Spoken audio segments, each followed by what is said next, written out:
The cattle drive back from the Gila River Basin took 9 days, and by the last 3, Silas Boone had stopped talking to anyone, including himself. It wasn't unusual. The men who rode with him, 4 in total, none of them green enough to expect conversation, had learned in the first season that Silas operated on a kind of determined silence. He gave clear orders in the morning. He pointed when pointing would do. At night, he sat apart from the fire, eating whatever was at hand without tasting it, and by the time the others settled into their bedrolls, he was already somewhere else inside his head. A place they'd never been invited. A place most of them suspected wasn't worth visiting. Jesse Carr, who had worked the Boone Ranch for 3 seasons running, once told his brother that riding with Silas was like riding with a man who had already died and hadn't thought to lie down about it yet. He wasn't wrong, but he wasn't entirely right either. The dead didn't push 1,200 pounds of sun-blistered cattle across cracked desert flats for 9 days straight in 104-degree heat. The dead didn't make camp in the middle of a dry riverbed and calmly reroute before sunup when they spotted weather moving in from the west. The dead didn't know the land the way Silas Boone knew it. Every wash, every ridge, every patch of ground that went soft under the wrong kind of rain. Silas Boone was not dead. He had simply made a series of quiet decisions over the course of many years to want as little as possible. Wanting was the thing that broke you. He had learned that lesson in the worst way a man could learn it, and he had not forgotten. They parted ways 8 miles east of Dry Hollow, where the road forked and Jesse's family had a place on the north pasture. The boy, he was 26, but Silas had started thinking of him as the boy years ago, and the habit wouldn't break, pulled up alongside him before turning off. "You need a hand getting the stragglers penned?" Jesse asked. "No. Could stay an extra day, Ma won't care." "Go home, Jesse." Jesse studied him for a moment with the particular expression young men get when they want to say something they know better than to say. Then he nudged his horse north and didn't look back. Silas rode the remaining 8 miles alone, which was how he preferred every mile of his life. He smelled it before he saw it. The ranch sat in a shallow depression at the foot of a red bluff that caught the afternoon sun and threw it back twice as hard. In summer, the glare off that rock face was enough to blind a man if he came at it from the wrong angle. Silas had spent years learning the right angle. He came in from the northeast, where a clutch of ironwood trees threw decent shade by 3 o'clock, and that was where he caught it. Smoke. Not the ghost of old smoke, not the dry, dead smell of ash disturbed by wind. This was fresh. Wood smoke, thin and deliberate, from a fire that someone had built with care and was actively feeding. He reined in. His first thought was fire. Some spark from the dry grass finding a board, crawling up under the eaves. His second thought pushed the first one aside immediately because wildfire didn't smell like this. Wildfire smelled like panic. This smelled like... He turned it over, not wanting to name it. This smelled like food cooking. He sat motionless for a moment, the horse shifting under him, and then he rode forward. The house came into view around the corner of the bluff, and he saw the chimney stack first. The thin gray column rising from it into the white sky, and the sight of it did something to him he couldn't immediately identify. It took him another minute to realize what it was. The chimney on his house had not put out smoke in 11 years. Not since the winter he'd buried the last of whatever was left of his family and boarded up the second bedroom and told himself he would burn every stick of furniture in the place before he let himself use that room for anything else. He drew his rifle from the saddle scabbard, not threateningly. He didn't raise it. Just having it in his hand felt like the right decision. He tied the horse at the post, walked to the door, opened it. The woman at his stove turned around at the sound of the hinges, and she did not scream, which he respected slightly even as every other part of him was preparing to throw her off his property. She was somewhere around 30, with dark hair pinned back in a way that was coming undone at the sides, and she was holding a wooden spoon in one hand and a lid in the other, like she'd interrupted herself mid-task. She was thin, not frail, but the kind of thin that came from hard travel rather than lack of appetite. Her dress was road-worn, and her boots were wrong for Arizona, too heavy at the ankle, built for somewhere wetter than this. She looked at the rifle. She looked at his face. She did not take either step backward. "You're Silas Boone," she said. It was not a question. "Who the hell are you?" he said. "And what are you doing in my kitchen?" "Clara Whitmore." She set the lid down on the stovetop with a controlled deliberateness that told him she was more frightened than she was letting on. I came about the marriage arrangement. He stared at her. What marriage arrangement? Something shifted in her expression. Not collapse, but close to it. A small recalibration, like a person absorbing a blow they had been told was coming and had believed themselves prepared for, and found that preparation insufficient. The advertisement, she said, in the Tucson paper. Seeking a capable woman for a working ranch partnership, Arizona territory. I have the letter right here. She reached into her apron pocket, which was a better pocket than any apron pocket he'd seen, deep and well made, and produced a folded piece of paper. He did not move to take it. I didn't place any advertisement, he said. She looked at the paper. She looked at him.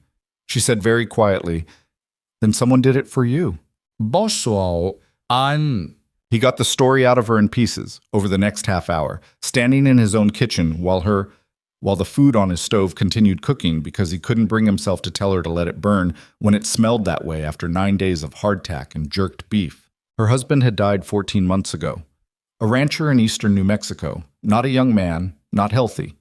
She'd known he was failing when she married him 2 years before that, and she'd married him anyway because the alternative was staying in her father's house in Baton Rouge with 2 older brothers who had made it clear, in terms that required no elaboration, that she had worn out whatever welcome she'd once had. Her husband had left her nothing. The ranch had been mortgaged twice, and the bank had moved on it before the coffin was in the ground. She'd spent 14 months in a boarding house in Albuquerque, taking in sewing work and washing and doing what she could, but the money had run out the same week that the woman who owned the boarding house had told her, apologetically but firmly, that she'd need the room. Someone in town told me about the advertisement, Clara said. A woman at the dry goods. She'd seen it posted and thought of me. She unfolded the letter on the table between them. He still hadn't sat down, and neither had she. They were both standing on opposite sides of the kitchen like they didn't trust the chairs. I wrote to the address given and received this back. He looked at the letter without touching it. The handwriting was not his. He knew whose it was immediately. The loops on the capital letters gave it away, the way the R's turned back on themselves. His neighbor Walt Greer had been after him for 3 years to take on a housekeeper, a ranch hand, a wife, something, anyone.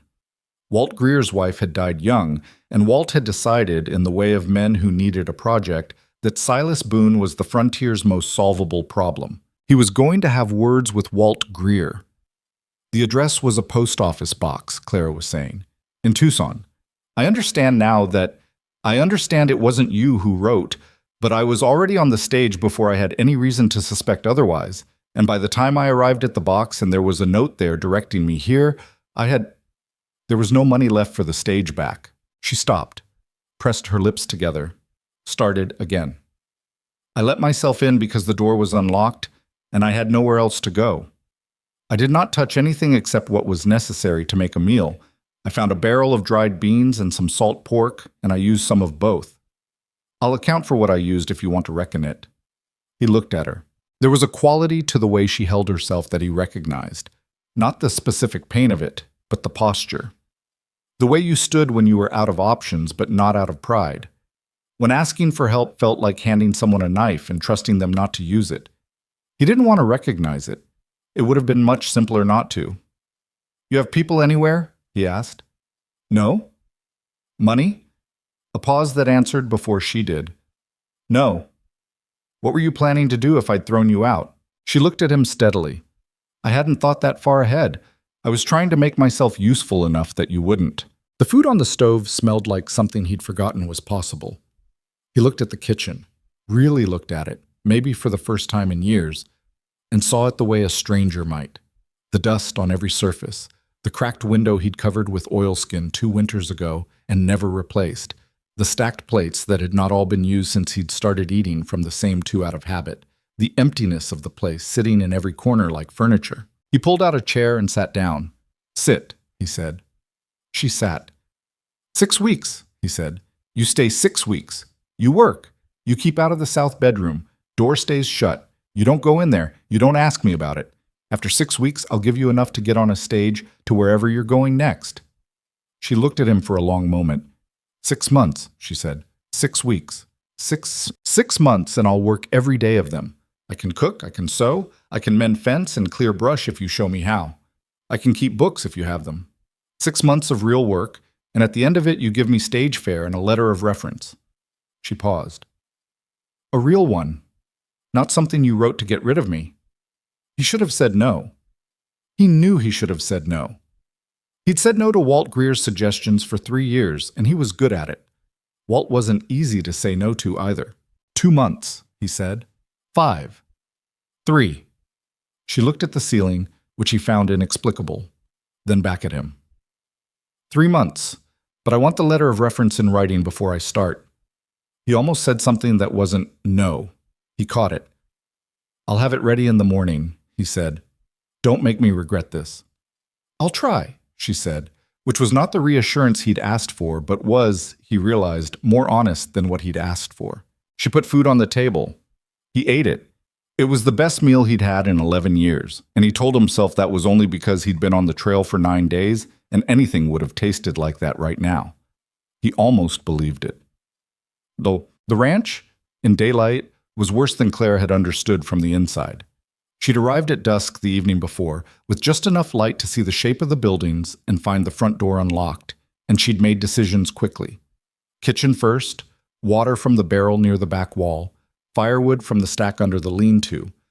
Without letting herself look too hard at the state of things. Looking too hard would have made deciding harder. In the morning, she looked. The main house was adobe, solid in its bones, but the window shutters on the east side had half come off their hinges and were being held in place mostly by rust and stubbornness. The roof over the sleeping porch sagged at its far end, where a support beam had given way and not been replaced. The porch itself was missing 3 boards, the gaps large enough to catch a boot and turn an ankle. The barn was standing, but the doors were warped so badly that opening them took both hands and some language she kept to herself. Inside, the stalls were full of old hay that had gone gray and compressed, and rodents had been through it. She could see the tunnels. The tack on the wall was dried out and cracked in places, usable but only barely. One of the stall walls had a split down the middle that she could put 2 fingers through. Beyond the barn, the land itself told the worst story. The drought was obvious: cracked earth, the dry creek bed that cut through the property's eastern edge showing nothing but pale stones and the ghost of watermarks. Whatever crops or kitchen garden might have existed once were gone. The ground nearest the house was overtaken by scrub and dried grass, and the kind of determined weeds that only grew in places where nothing else was trying anymore. The fences were a problem. 3 sections of the south pasture fence were down completely, the posts pulled over by years of neglect and weathered to gray, and the wire was tangled and half buried in drifted dirt. She stood in the middle of the yard and looked at all of it for a long time. Then she went back inside and made breakfast. Silas came in from the barn at 7, smelling of horses and dust, and stopped when he found eggs on the table. He looked at the plate. He looked at her. "Where'd you get eggs?" he said. "There are chickens in the brush behind the south fence." She set a cup of coffee next to the plate. "Mostly gone wild. 3 of them were laying in an old crate back there. I expect there are more nests if you go looking." He sat down without further comment and ate the eggs. She ate hers standing at the counter, which wasn't an arrangement she intended to keep. But this first morning, she needed to see how he moved around his own space before she understood how to move in it without friction. He was not a man who talked while he ate. That suited her. She had known men who needed an audience for every meal, and it exhausted her. She watched him instead in the way she'd learned to watch men she needed to understand quickly, not staring, just attending. Noticing the way he held his coffee cup in both hands, the way his eyes moved to the window at regular intervals without him seeming to think about it, like checking on the land was something his body did automatically, the way he ate steadily and without waste. She noticed the way his gaze did not go to the south hallway at all. Not once in the time she watched. It was a specific kind of not looking, deliberate, practiced, like he'd built a wall there so long ago that he'd stopped seeing it. She didn't ask. When he was done, he stood and picked up his plate and put it in the wash basin, which surprised her. She'd expected him to leave it where it sat. He pulled on his hat from the hook by the door. "I'm riding the east pasture today," he said. "Don't need anything from you." "What about the south fence?" she said. He paused at the door. "What about it?" 3 sections down. If you're bringing cattle back to the property, they'll drift through the breaks before you can count them. He looked at her with an expression she couldn't read. How do you know where my fence is? I walked the property this morning. At what time? Before you were up. He seemed to turn this over. Outside, the morning light was already going white at the edges, the way Arizona light did even in early spring, that particular quality of brightness that had no gentleness in it. I'll get to the fence, he said. I can clear the scrub on the north sections today. If you leave me a pair of shears and a good machete, I'll have it down to the post by nightfall. You know how to clear brush. I was married to a rancher for 2 years, she said. A sick one. The work still needed doing. He looked at her for a long moment. The machete's in the barn. Second hook left of the doors. The shears are in the tool chest, brown handles. He opened the front door and the morning heat came in like it had been waiting just outside. And where the glove's in the top shelf of the chest, the scrub out here has thorns that'll go right through your hands. He left. She finished her coffee and went to find the machete. The first real fight happened on day 4, which Clara thought was probably better than she'd expected. She'd spent the first 3 days working in a wide arc around the house and had not spoken to Silas beyond the practical minimum, and he had returned the same. She had the sense they were both being careful in the way you were careful around something you weren't sure was safe. Not afraid exactly, but alert. Testing the weight before putting yourself on it. On the 4th day, she went into the barn to check on the tack and found Silas in there already, working on the split stall wall with a board he'd cut and a handful of nails.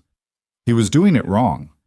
Not completely wrong, the board was the right length and the nails were adequate. But he was nailing the patch over the split without bracing the wall first, which meant the patch would hold for maybe 6 weeks, and then the whole section would bow outward, and she'd be right back here. You need to brace behind it before you patch the face, she said. He didn't look up from the nail he was setting. I've been fixing fence and walls on this ranch since before you were born. This was probably not true. She was 31, and she would have guessed him at somewhere between 40 and 45, but she let the math go. If the stud's cracked behind the sheathing, patching the face won't hold. The stud's fine.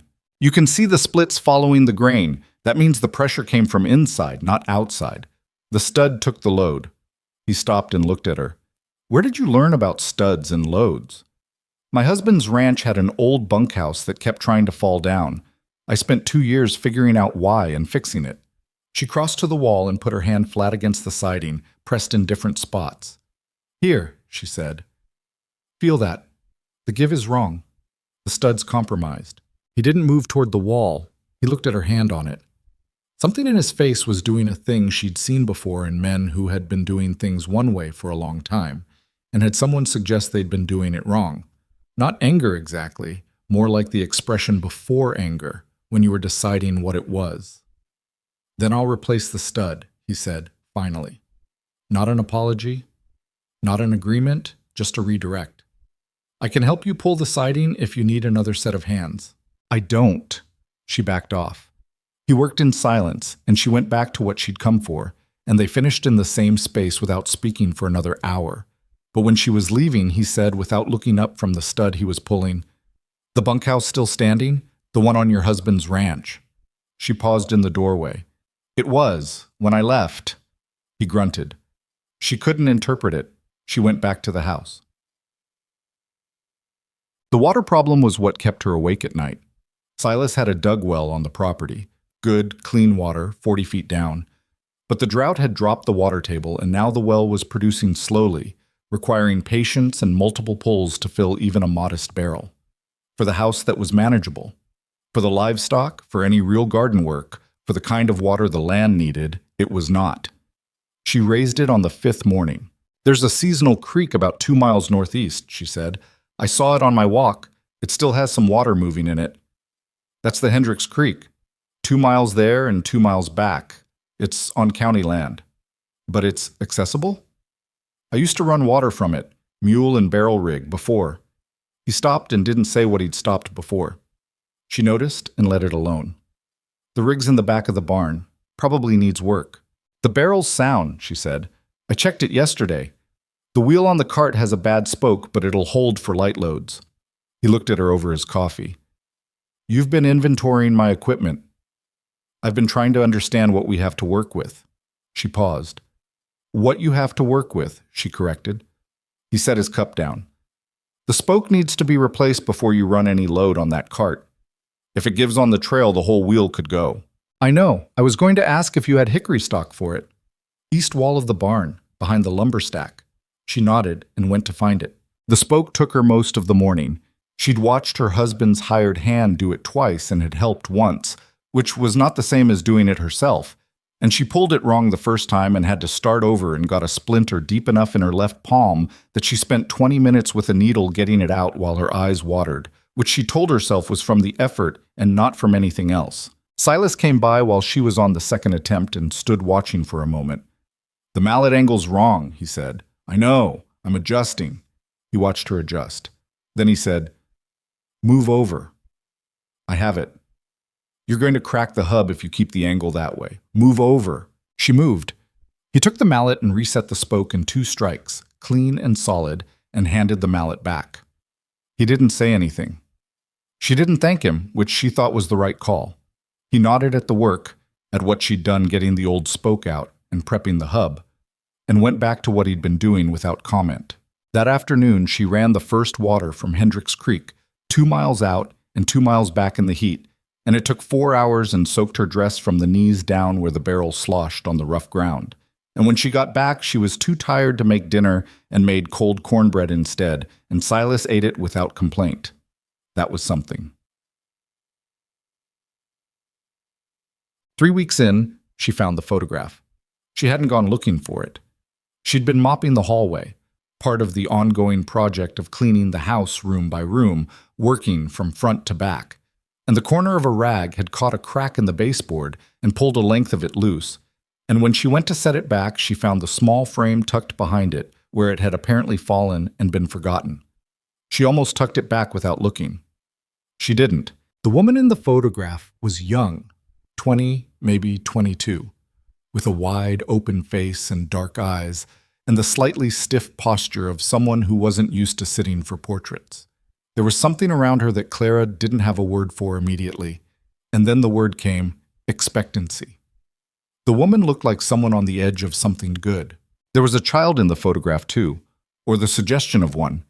The woman's hands were resting on a very slight curve at her waist, the kind of thing you only noticed if you'd been looking for it or had been there yourself.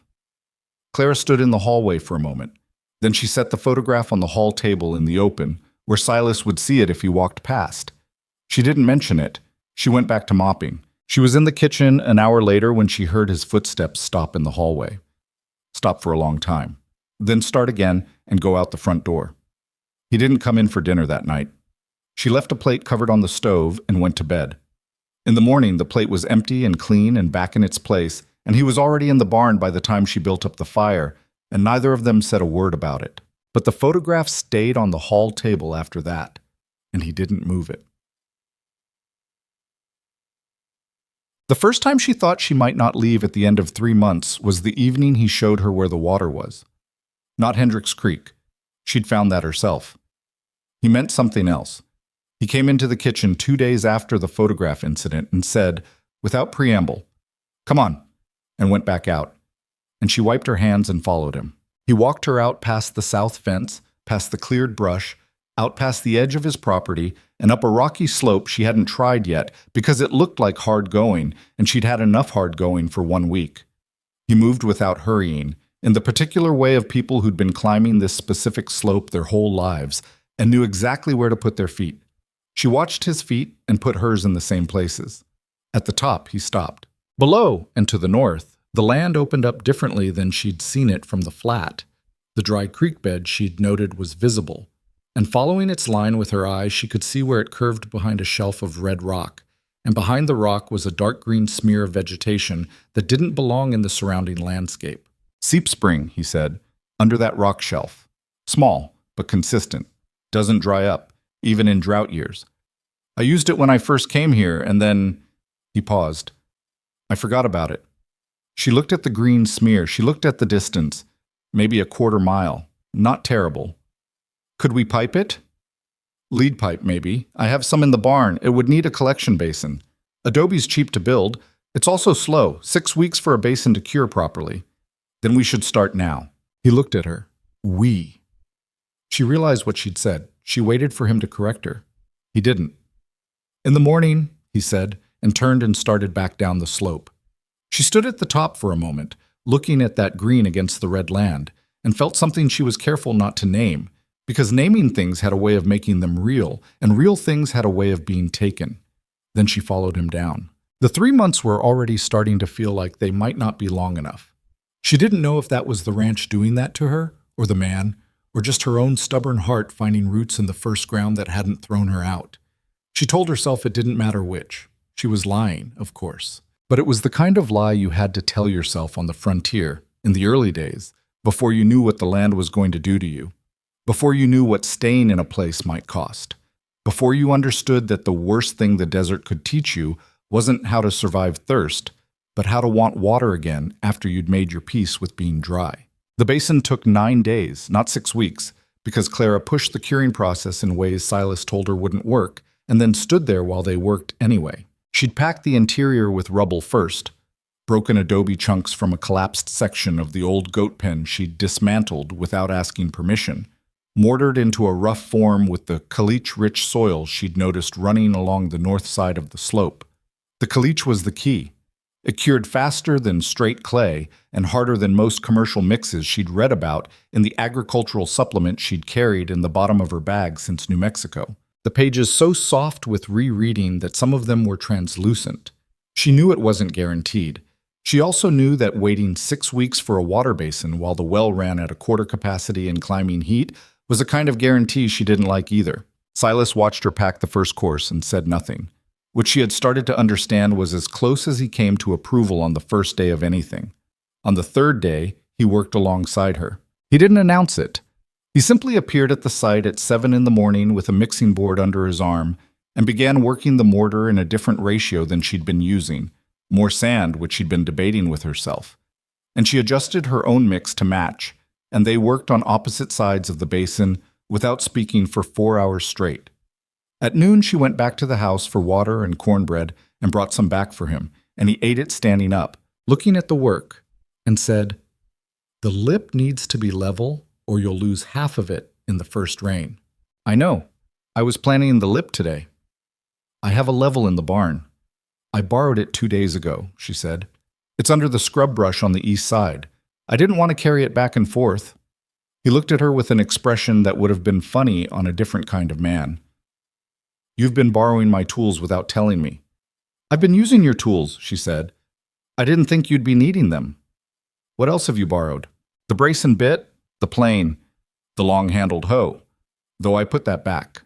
The good rope from the east wall. I needed it for the water rig, and the other rope has a splice that I don't trust." He looked at the sky, not like he was checking the weather, more like he was consulting something. "Ask first," he said. "I will," she said, "starting now." He went back to the mortar. She almost smiled. She kept it off her face because it seemed like the right thing to do. The basin held water on the 12th day. Not a full seal. It wept a little at the southeast corner, a slow seep she packed with fine clay and watched over 3 anxious mornings before it stopped. But it held enough to fill the collecting barrel twice over from what the seep spring pushed through the lead pipe they'd laid together along the slope. 2 hours of work. Consistent water. Silas stood at the basin's edge and looked at the water in it the way she'd seen men look at things they'd stopped expecting to see. "It works," he said. "I told you it would. You told me the curing would take 6 weeks. I told you that's what you'd said. I thought it was wrong." He looked at her. "You argue like a lawyer." "I argue like someone who's usually right," she said, and picked up the empty barrel and started back toward the house before he could figure out whether to be annoyed. Behind her, after a pause, she heard him pick up his end of the equipment. She counted it as something. The drought didn't break in the 4th week or the 5th. It got worse. By the start of May, the temperature was hitting 108 by 2 in the afternoon, and the sky had that particular bleached look, white where it should have been blue, that the old-timers in Albuquerque had told her meant nothing was coming. The land cracked in patterns she hadn't seen before. Not the usual fine-line cracking of dry topsoil, but deeper fissures, the kind that opened up when the subsoil went dry. the land itself splitting along its fault lines. The cattle were the immediate problem. Silas had 11 head on the property after the drive, plus 4 that were his breeding stock and the 2 horses, and all of them needed water. She was running out of ways to provide. She'd been making the run to Hendricks Creek twice a day, morning and late afternoon when the heat was marginally less murderous, and even with the spring basin supplementing, they were coming up short by about 30 gallons a day. She started keeping a ledger.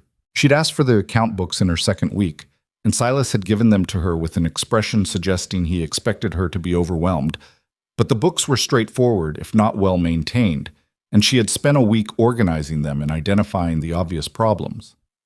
She started a second ledger alongside the official one, a working ledger, her own, in a composition book she'd brought from New Mexico, where she tracked water usage, feed consumption, the small outputs of the kitchen garden she'd started along the south wall of the house, and her estimates of what they needed against what they had. The numbers were not good. She looked at them for a long time on a Tuesday evening while Silas was outside doing the last check on the cattle and didn't try to make them better than they were. When he came in, she had the ledger open on the table. "Sit down," she said. He sat. He looked at the ledger. He looked at her. "We're running about 30 gallons short a day," she said. "I've been covering some of it by cutting back my own usage and washing less, and I've been supplementing the cattle trough with creek water, but Hendricks Creek is running lower. I went out this morning and the flow was down by maybe a third from last week." He looked at the numbers without touching the book.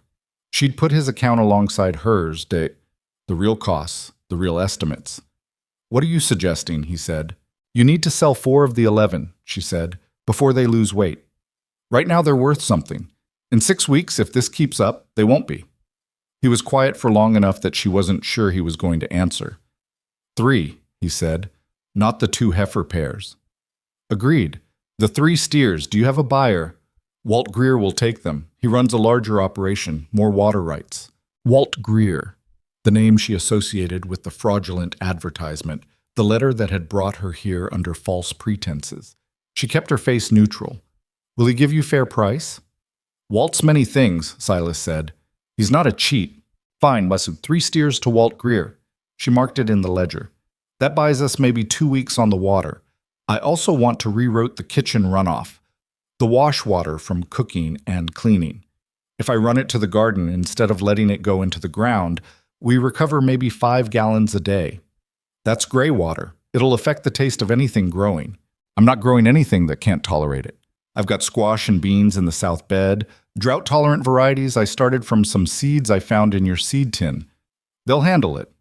He looked at her. "I had seeds in a tin. In the back of the pantry behind the flour crock. Some of them were still viable. I planted the ones that were." She paused. "I should have asked." "Yes," he said. "You should have." But his voice had no heat in it. He was looking at the ledger again. Gray water to the garden. What else? "The kitchen garden needs shade by noon or I'll lose everything. I want to put up a brush shade on the south side, about 4 feet high. It'll block the worst of the afternoon sun. Takes time." "I'll do it myself." "I said it takes time," he said, which was not the same thing as saying she couldn't do it. She understood the distinction. "One more thing," she said. "There's always one more thing." "The south bedroom," she said. He went very still. "I'm not asking to go in it," she said quickly, "but the heat in that end of the house is worse than anywhere else. I think there's a problem with the adobe on the south-facing wall, a crack or a gap somewhere, and hot air is coming in. If I could look at the exterior of that wall, just the outside, I could tell you if it needs to be patched." The stillness lasted. Then, "I'll check the exterior myself." "Okay. Tomorrow." "Okay." She closed the ledger. "I'll have the water numbers for you again Friday." He stood. He went toward the hallway and stopped. "The seed tin," he said without turning around. "What varieties did you plant?"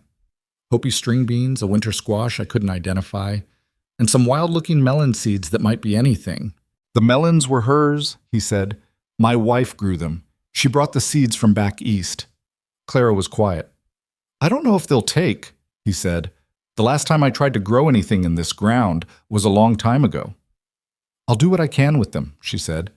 "I can't promise anything, but I'll do what I can." He nodded at the wall and went to his room, and she sat with the ledger and the lamp for a while after, not writing anything, just sitting with the weight of what had just been said, the seeds his dead wife had brought from back east, sitting in a tin in the back of the pantry for 11 years. She'd planted them not knowing what they were. She still didn't know. But she was going to water them carefully now in a way she hadn't before, which was the only thing she could offer. Walt Greer came for the steers on a Saturday, which gave Clara enough warning to be somewhere useful when he arrived. She chose the basin, which was a 20-minute walk and out of earshot, and she was resetting the mortar on the south seam when she heard the horse and wagon coming up the road. She kept working, but sound carried in the dry air, and Walt Greer was not a quiet man. She could hear the shape of the conversation even if she couldn't make out words. His voice, large and certain, and Silas's underneath it, shorter and less given to volume. They moved around the property for a while. She heard the cattle shifted. Then the voices grew louder, closer, and she understood they were coming around the south fence toward the basin. She made herself stay where she was and keep working. "There she is," Walt said when they were close enough to see her. He was a big man, wide through the chest, with a face that had gone red and stayed that way over years of outdoor work. He was smiling the way people smiled when they were pleased with themselves. "Miss Whitmore, Walt Greer." "I know who you are," she said. Something in her tone registered with him. The smile adjusted. "I expect you do. You wrote the letter." "I did." He didn't flinch from it, which she respected even as it didn't particularly improve her opinion of him. What Silas needed, she said, wasn't your decision to make." "No," Walt said. "You're right about that."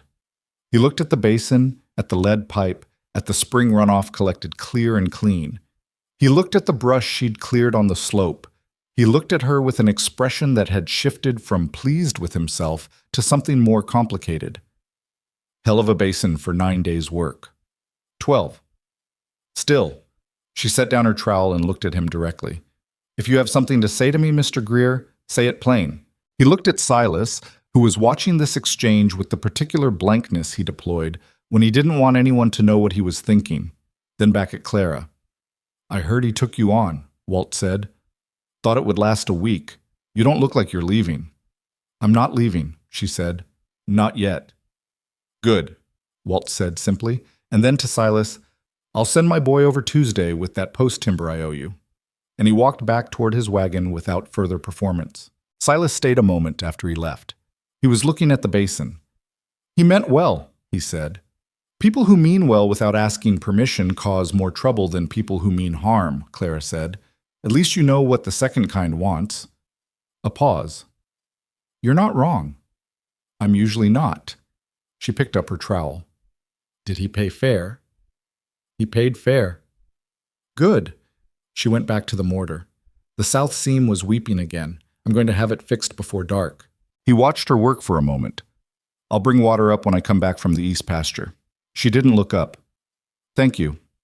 She heard him walk back toward the property and let herself breathe out slowly. Walt Greer meant well, she knew that. But out here, meaning well didn't fix a fence or fill a water barrel, and she had long since stopped giving out credit for intentions. It was the beans that started the argument, the real one. She'd come in from the garden at the end of the 6th week to find Silas looking at the composition book, her ledger, her working notes, open on the kitchen table, which was where she'd left it. But she'd left it closed, and he had clearly opened it and read enough to have an expression on his face she hadn't seen before. "You have a column here labeled after," he said. She stopped in the doorway, calculated. "Yes, with dates in it, and figures." "Yes. This is a plan," he said. "Not just notes. You have a plan for expanding the kitchen garden in the fall. You have calculations for what a second water line from the spring would cost.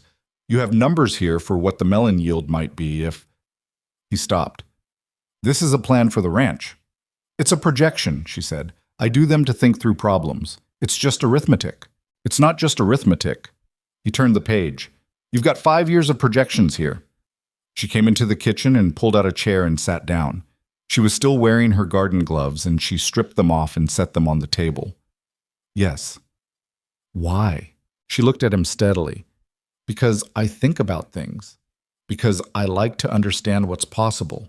Because sitting in a place for 6 weeks and watching it, I start to see what it could be. That doesn't mean anything, Silas. It's just thinking on paper. You said 3 months. I did say 3 months. You've planned 5 years. I've thought about 5 years, she said. Thinking isn't the same as planning. Planning is something you decide to do. Thinking just happens. She reached across and closed the ledger. I wasn't hiding it from you. I left it on the table. He stood up from his chair. He went to the window and looked out at the yard, at the garden she'd started along the south wall, at the line she'd rigged from the corner post to the water barrel stand so the squash could climb instead of sprawling in the heat, at the 3 wire frames she'd made for the beans using bent rebar she'd found in the debris pile behind the barn.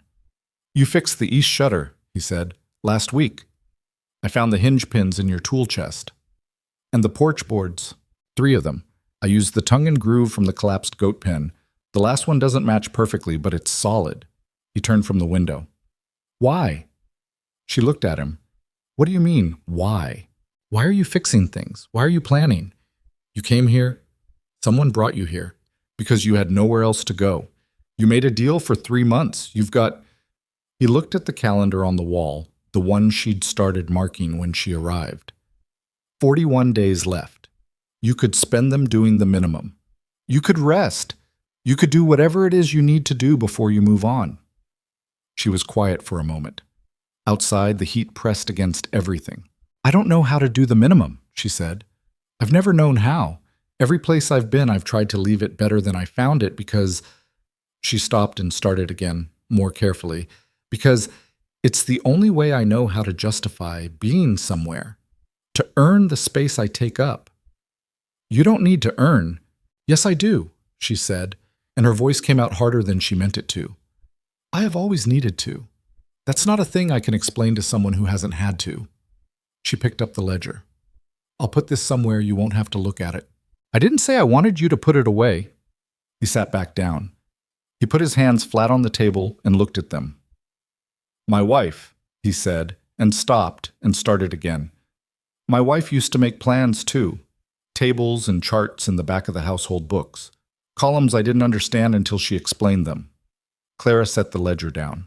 She had a plan for what this place could be, he said. She was a practical woman, smarter than me about most things, which she was kind enough not to rub into often. Something shifted in his face, the ghost of a thing, there and gone. She didn't make it long enough to see any of it. The room was very quiet. The south bedroom, Clara said gently. Yes. How long? 11 years, 3 months. He said it the way you said numbers you'd counted enough times to stop feeling, because the feeling had been worn smooth by repetition. The baby came early. The midwife was 2 hours away. There was nothing... He stopped. There was nothing to be done about it. Clara sat with that for a moment, not filling the silence, just sitting in it. I blamed the land, he said, for a long time. Then I stopped blaming anything because it didn't matter. Nothing was going to come back. No, she said. Nothing was. He looked at her. Not the careful sideways looks he gave her when he was trying to understand something without being caught at it, but directly, the way you looked at someone when you'd decided to stop managing what they saw. You said you destroyed things, he said, back in New Mexico. She frowned. I said people said I did. What was it? What actually happened? She picked at the edge of the ledger cover, not stalling, thinking about how to say it plain. My husband's family didn't want him to marry me. I was from somewhere else. I had no money, no connections in New Mexico, no history there. They thought I married him for what little he had. She paused. He didn't have much. That never seemed to matter to them. They still thought it. And when he died, they made sure everyone in town knew their version of it, that I'd worked him too hard when he was sick, that I'd driven off the hands he had because I was difficult. She said the word flatly. That's the version. There was also a version about the money he'd put aside, that I'd taken it, which I hadn't, but money that isn't there anymore needs to have gone somewhere, and I was convenient. You didn't fight it. I tried, she said. For about 6 weeks I tried. Then I understood that a woman fighting her dead husband's family's account of events is just confirming for everyone that she's exactly what they said she was. She looked at her hands. So I left. And you came here. Eventually, she looked up. Someone in Albuquerque with a kind face told me about the advertisement. I wanted to believe there was a place that needed what I actually am, rather than what I look like from a distance. I know that sounds... It doesn't sound like anything, he said. It sounds like a person who needed somewhere to land. She said nothing. Outside, a gust of hot wind moved through the yard and rattled the squash vines against their wire frames. The sound was thin and dry, like the land clearing its throat. The 5-year projections, Silas said, finally. She looked at him. Show me the numbers, he said. The waterline cost. Walk me through it. She opened the ledger. The melons came up in the 7th week, 4 of them, and she nearly pulled them up thinking they were weeds because the seedlings were odd-looking, thick, low to the ground, leaves a darker green than she expected. She'd been in the garden at dawn and almost had the first one out before she stopped herself and looked more carefully at the stem and the way it was sitting in the soil and understood what she was looking at. She left them in. She mulched around them with dried grass and built a small shade frame from bent wire and burlap to keep the worst of the noon sun off. She didn't mention it to Silas. 2 weeks later, when the plants had put out runners and were clearly going to be something, she took him out to the garden and showed him. He looked at the runners, at the small rough globes beginning to form at the nodes, and said nothing for a long time. She called them rattlesnake melons, he said finally. I don't know if that's a real name. That's what she called them. Whatever they are, they're growing, Clara said. She'd have liked that you kept them. You're the one who kept the seeds, Clara said, for 11 years. He looked at her. The morning light was flat and white, but there was a quality to his face in it that she'd started to notice over the past weeks. A quality that hadn't been there when she arrived. Something that wasn't quite ease, wasn't quite softness, but was something adjacent to both. Like a door that wasn't open but had been unlocked from the inside. The weather's going to turn, he said. Next couple weeks, maybe sooner. It doesn't break the drought, but it shifts. I've seen it before. You'll know it when you see it. What does it look like? He considered. The air changes, gets heavy before it gets wet. The cattle know it first. They'll start moving differently. You'll feel it in your chest if you're outside enough. She nodded. When it shifts, he said, we'll need to be ready for wind. Real wind. The kind this country gets when the pressure changes. He looked at the garden frames, at the brush shade, at the structures she'd built that were light enough to be useful and not light enough to hold against serious weather. Things tied down will still move. Things not tied down will go. I'll reinforce what I can, she said. We'll reinforce, he said. She looked at him. He was looking at the melons. We, she said. Don't make something out of it, he said. But he was almost smiling. She'd learned to read the difference between his not smiling and his almost smiling, which were identical to anyone not paying close attention, but the slight pull at the corner of the mouth meant something, and she wasn't about to pretend it didn't. I'll have the supply list ready tonight, she said, and went back to the garden, and the morning was already hot, and the land was dry and difficult and demanding the way it always was, and neither of them said the thing that was accumulating in the space between them, because saying it felt like the riskiest thing either of them knew how to do.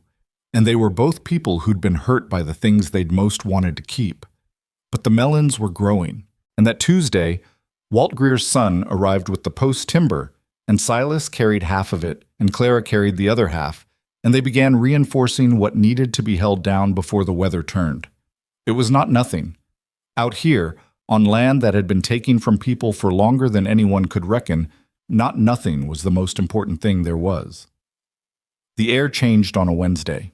Clara was at the spring basin when she felt it. Not a temperature shift, not exactly, but something in the quality of the atmosphere itself, the way it pressed against her skin differently than it had the day before. Heavier. Like the sky was taking a breath and holding it. She looked up and saw nothing remarkable, just the same white bleached blue it had been for weeks. But the feeling didn't go away, and she thought about what Silas had said. You'll feel it in your chest if you're outside enough. She finished checking the pipe joints and walked back to the house faster than she'd walked anywhere in days. He was at the barn when she got back, rehanging the door she'd pointed out was pulling off its upper hinge, and she came around the corner and said, "The air changed." He stopped what he was doing and looked at her, then looked at the sky. then looked at the horizon to the southwest where the land went flat and wide, and you could see weather coming for a long time before it arrived. "Yeah," he said. "How long?" He set down his hammer, really looked at the horizon, the way she'd seen him look at things when he was reading them rather than just seeing them. "Days, maybe less. The barometer in the kitchen? What's it reading this morning?" "I didn't check it." "Check it every morning from now on." He picked up the hammer again. "And anything in the garden that's not staked is going to need staking before tonight." "I know. I'll start after lunch." "Start now. Lunch can wait." She turned back toward the garden without arguing because he was right, and they both knew it, and there was no time for the particular satisfaction of being agreed with. The squash had 3-foot runners by now, trailing across the ground in long, wavering lines. And the bean frames she'd made from bent rebar were solid, but not deep enough. She'd sunk them 8 inches, and now she wished she'd gone 12. The melon plants were the thing she was most worried about. They'd leafed out substantially in the past week, broad dark leaves that caught wind like small sails, and their root systems were still young enough that a real gust could pull them clean out of the ground. She spent the afternoon driving stakes deeper and rigging additional tie lines from the bean frames to the fence posts she'd set at the garden's corner. She used every length of twine she could find, and when that ran out, she braided dried grass into cord, which her fingers knew how to do from 2 years of watching her husband's vaquero make rope in the evenings, something she'd sat and watched without ever expecting to need. The melons she mounded around with an extra 6 inches of soil and set flat stones at their bases to hold the ground down, then made a low tent from the burlap she'd been using as shade cloth, staked at 4 corners and lashed to the rebar frames. Silas came by at 4 and looked at the tent. "That'll go in any real wind," he said. "It'll protect the root zone even if the cloth goes," she said. "That's what I'm trying to save." He considered it. "Fair enough." He looked at the rest of the garden. "The squash, too." "I know. I'm getting to it." "I'll do the north end." He crouched at the nearest runner and began staking it down the way she'd been doing, which was, she noticed, slightly differently than how she'd been doing it, crossing the stake ties in a different pattern that she could see, after a moment, distributed the tension better. She watched him do the first one. Then she undid her last 2 and did them his way. He noticed. He didn't say anything. They worked from opposite ends toward the middle and met at the center stake an hour before sundown. The light was going amber and sideways, the kind of late-day light that made the red bluff behind the house look like it was on fire. And Clara stood up and pressed her hands against the small of her back and felt every hour of the day in her spine. "The chickens," she said. "I'll pen them. The water barrels need to be brought inside or they'll blow. I'll get them in the morning. Tonight," she said. "If they go over and crack, we lose the barrels. Tonight." He looked at her. She looked at him. He nodded. They got the barrels in together, rolling them across the uneven yard in the last of the light, heaving them up over the back threshold and into the storage room off the kitchen where the floor was cool-packed earth. It took 7 trips, which was more than she'd counted on, and the last barrel was heavier than the others because she hadn't drained it properly, and it shifted awkwardly at the threshold and caught her right hand between it and the door frame, hard enough that she had to put her teeth together. "Let me get that side," Silas said, and she let him take the weight without argument because her hand was throbbing and she needed to not have anything in it for a minute. They got the barrel inside. She stood in the doorway, pressing her hand against her thigh. "Let me see," he said. "It's fine. Let me see it." She held it out. He took her wrist, carefully, with the particular careful of a man who knew he was stronger than the situation called for, and turned her hand in the fading light. The knuckles of her first 2 fingers were scraped and the middle finger was starting to swell at the joint. He pressed along it gently, and she pulled in a breath. "I don't think it's broken," he said, "but you need to wrap it tonight or it'll be worse tomorrow." "I know how to wrap a hand. There's cloth in this kit in the kitchen cabinet, top shelf." "I know where the kit is," but she said it without sharpness. Her hand hurt and she was tired, and the sky had that held breath feeling that was going to make sleeping difficult, and she didn't have anything left for sharpness. He let go of her wrist. They stood in the doorway of the storage room with the empty yard behind them going dark. "Thank you," she said, "for the hand. You'd have wrapped it yourself." "Yes," she said, "but still."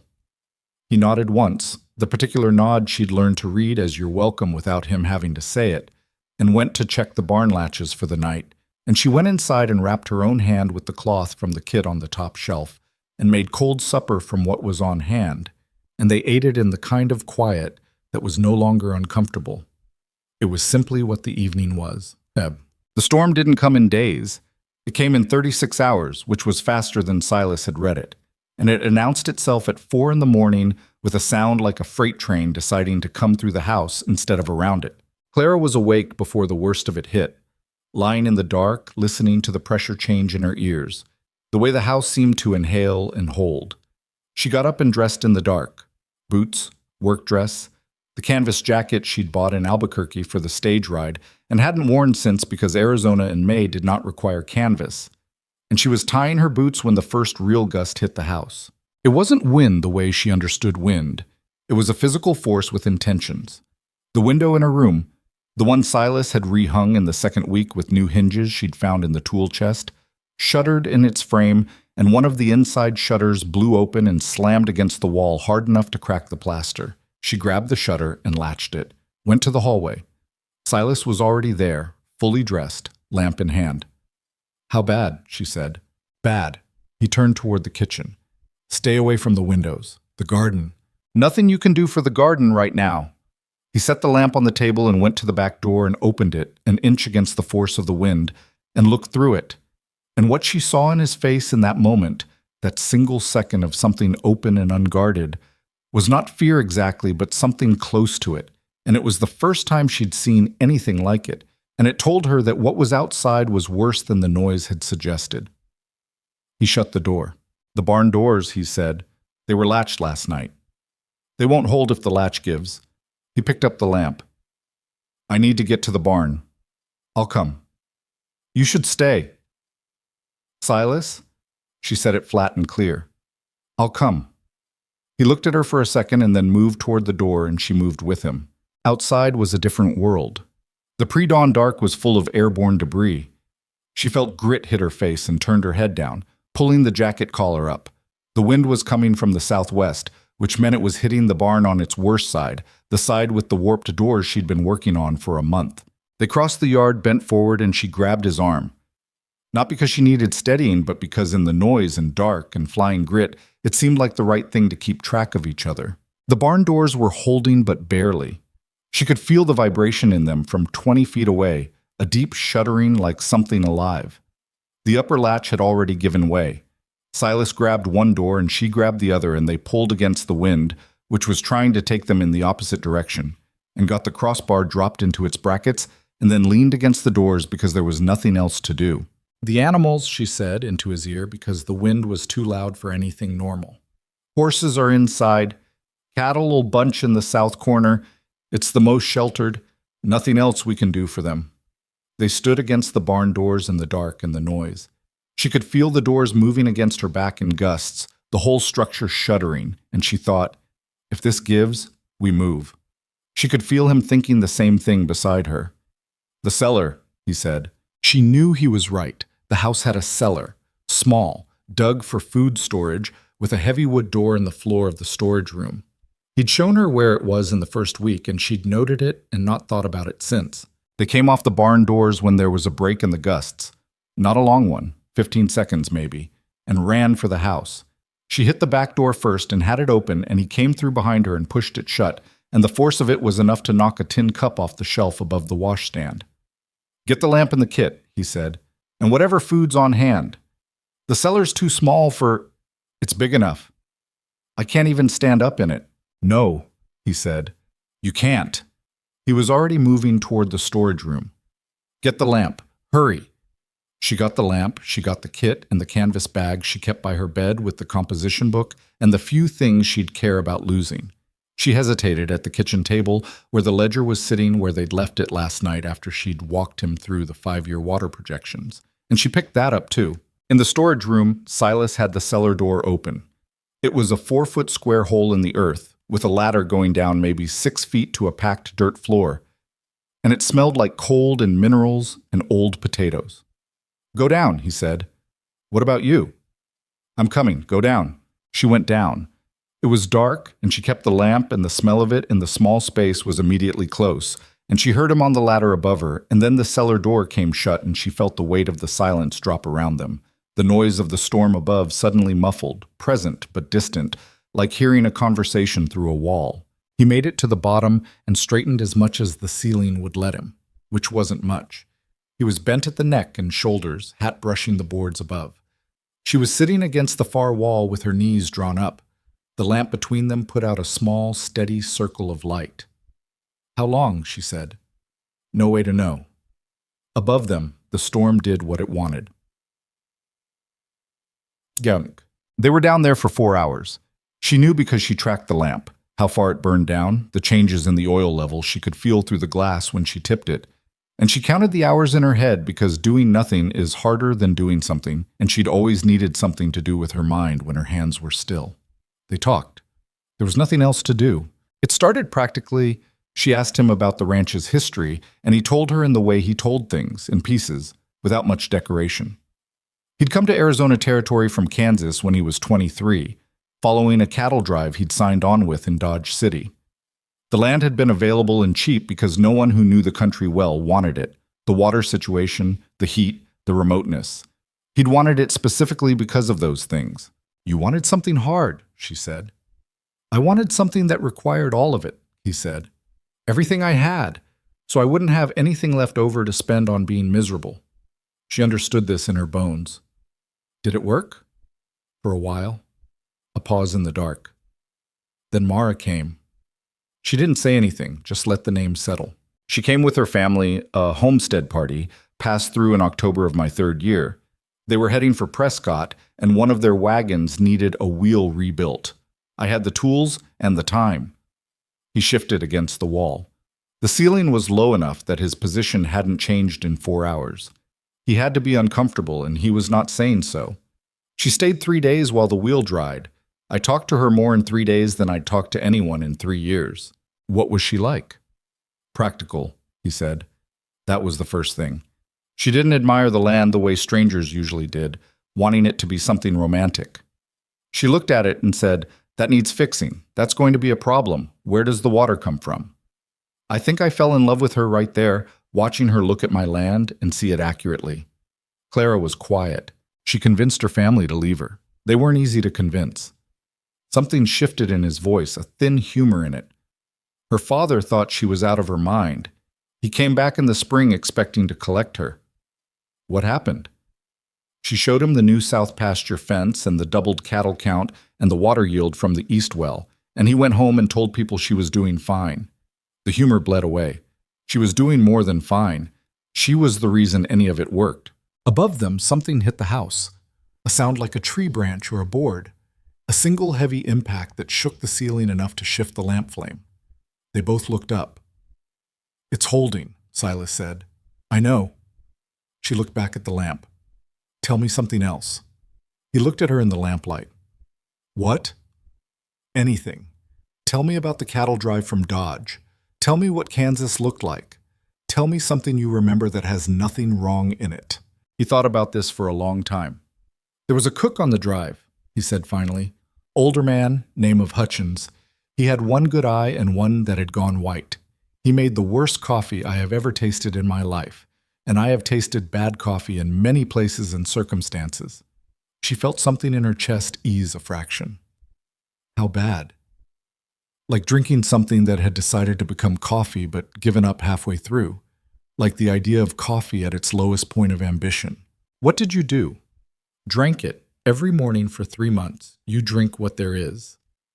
"That's true," she said. "You drink what there is." They sat with the lamp for a while. "What about you?" he said. "What about me?" "Something you remember that has nothing wrong in it," she thought. It was harder than it should have been, which told her something she didn't want to look at directly. Then, "My mother's kitchen in Baton Rouge. She made a rice dish every Sunday that took half the day. I don't know what was in it exactly. She never wrote it down. The smell of it. The whole house smelled like that all morning, and it meant that one day a week nothing was wrong anywhere." She paused. "She died when I was 19, and the dish went with her because I never learned it, and my brothers didn't care, and my father never asked anyone to make it again. I'm sorry, Silas said. It was a long time ago. It doesn't sound like a long time ago the way you said it. She looked at the lamp. No, she said. I suppose it doesn't.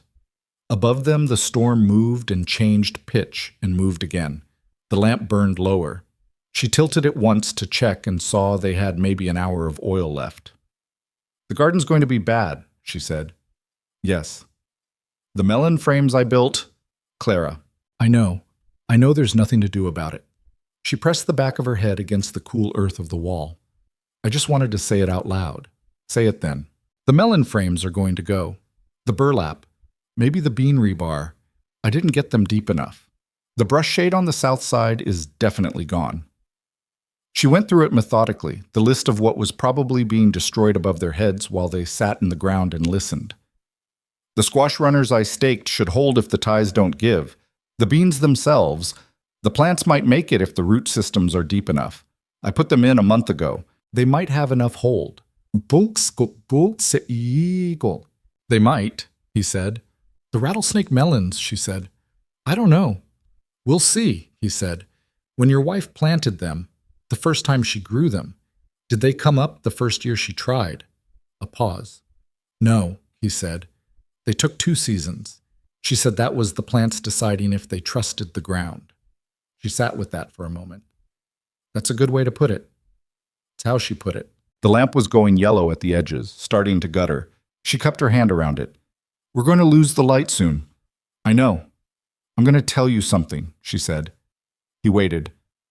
When the 3 months are up, she said, I don't want to leave. The lamp flame moved and steadied. I know that may not be something you want to hear, and I'm not asking you to decide anything right now. I just didn't want to have it sitting there between us unsaid. It gets heavy, carrying things unsaid. She looked at the guttering lamp rather than at him. I'll leave if that's what you want. I'll take the stage fare and the letter of reference, and I'll go and I'll make something work somewhere else because that's what I do. But I wanted you to know the truth of it because you've been straight with me from the beginning, and you deserve the same. The lamp held for another few minutes and then went down to a faint glow and then went out. In the dark, she heard him shift against the wall. The 3 months, he said, were up 2 weeks ago. She had not noticed. She had not been counting. I didn't say anything, he said, because I didn't know what to say. And I'm not good at saying things I don't know how to say. I know, she said. I'm going to need more time to... He stopped, started again. I'm not someone who moves quickly at things, with feelings, with any of it. I know that too.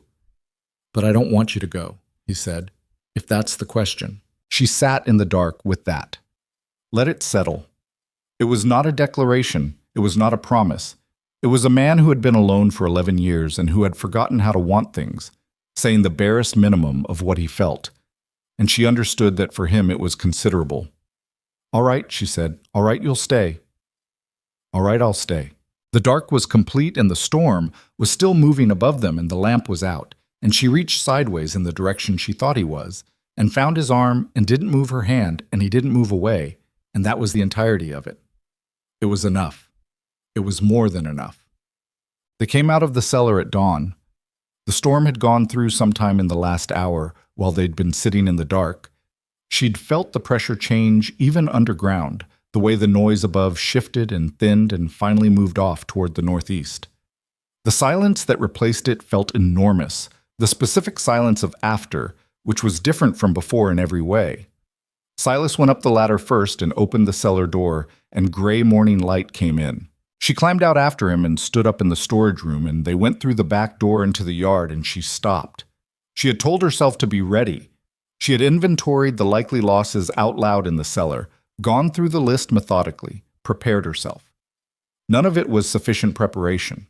The barn doors had gone. Not the barn. The structure was standing, the walls intact, though one corner of the roof had lifted and was sitting at an angle, but the doors were 30 yards away, one of them against the fence and one of them in the middle of the yard, warped and broken into 3 pieces. The fence itself was down on the east side, 2 full sections, wire tangled and posts pulled. One of the old ironwood trees at the property edge had come over, the root ball exposed, pale and enormous against the red dirt. The brush shade on the south wall of the house was completely gone. Not damaged. Gone. Not a stick of it remaining. The garden looked like something had been angry at it.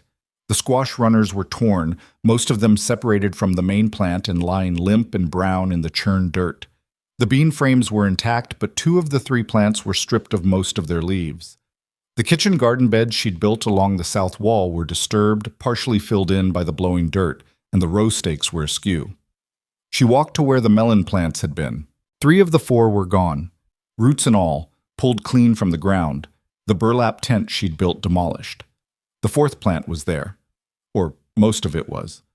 The main stem was bent nearly horizontal, still attached to the root system by what seemed like stubbornness rather than structural integrity. The largest leaves torn away, the small beginning melons she'd been watching for 2 weeks gone. She crouched down next to it, pressed her fingers into the soil around the root zone. The stone she'd placed at the base had held. The root zone was intact. The stem was bent but not severed. She looked at it for a long time. Behind her, she heard Silas moving around the yard, assessing, going through what she knew was the same inventory she'd run last night out loud in the cellar, now against the reality of the morning. She heard him at the barn, heard the cattle. They were in the south corner where he'd said they'd be, their sounds different from usual but present, alive. She heard his footsteps stop behind her. She stood up. She was still holding the bent melon plant's stem, her fingers light around it, and she straightened it carefully toward vertical and felt the way it wanted to go back down, the weight of the damaged stem pulling against her. She found a straight stick in the debris near the fence, pressed it into the ground alongside the plant, tore a strip from the bottom hem of her dress, which was already past saving from the night's damage, and tied the stem to the stick gently, not too tight. She looked at what was left. "The barn doors are gone," Silas said behind her.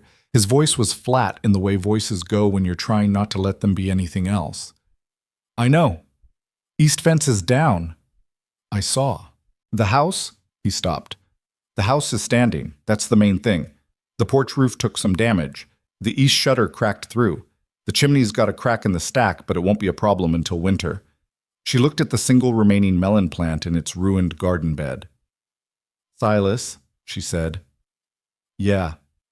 We're going to plant again." He was quiet. She turned to face him. He looked like a man who had been hit, in the way that wasn't dramatic or loud. The quiet hit, the kind that reaches the parts of you that are already damaged. The barn doors behind him across the yard, the splintered fence, the flattened south garden, the ironwood tree on its side showing its roots to the sky. "I mean it," she said. "All of it. We're going to fix the fence and hang new doors and rebuild the garden beds and plant again. The squash may put out new runners. They sometimes do if the root's healthy.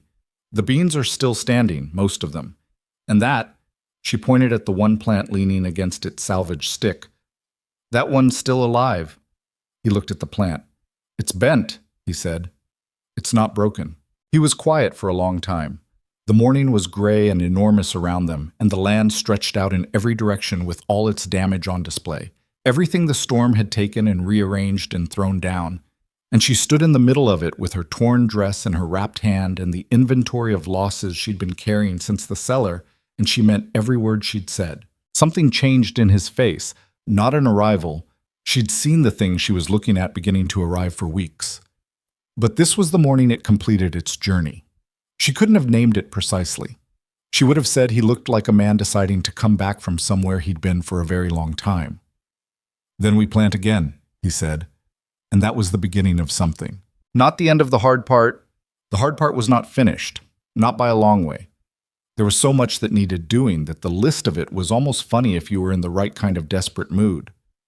But the beginning of something, of the 2 of them facing the same direction, looking at the same damage, choosing the same response to it. She bent and picked up a broken board from the debris and handed it to him. He took it. They started with what was closest. The first neighbor arrived before the debris had stopped settling. Clara was at the east fence, untangling wire from the downed posts with her wrapped hand and her good one, when she heard a wagon coming up the road from the south. She stood and shaded her eyes and saw Walt Greer on the bench seat, with his son Davy beside him, the wagon bed loaded with lumber that hadn't been there yesterday. Behind them, a second wagon she didn't recognize, driven by a woman about her own age with a man beside her and two children in the back.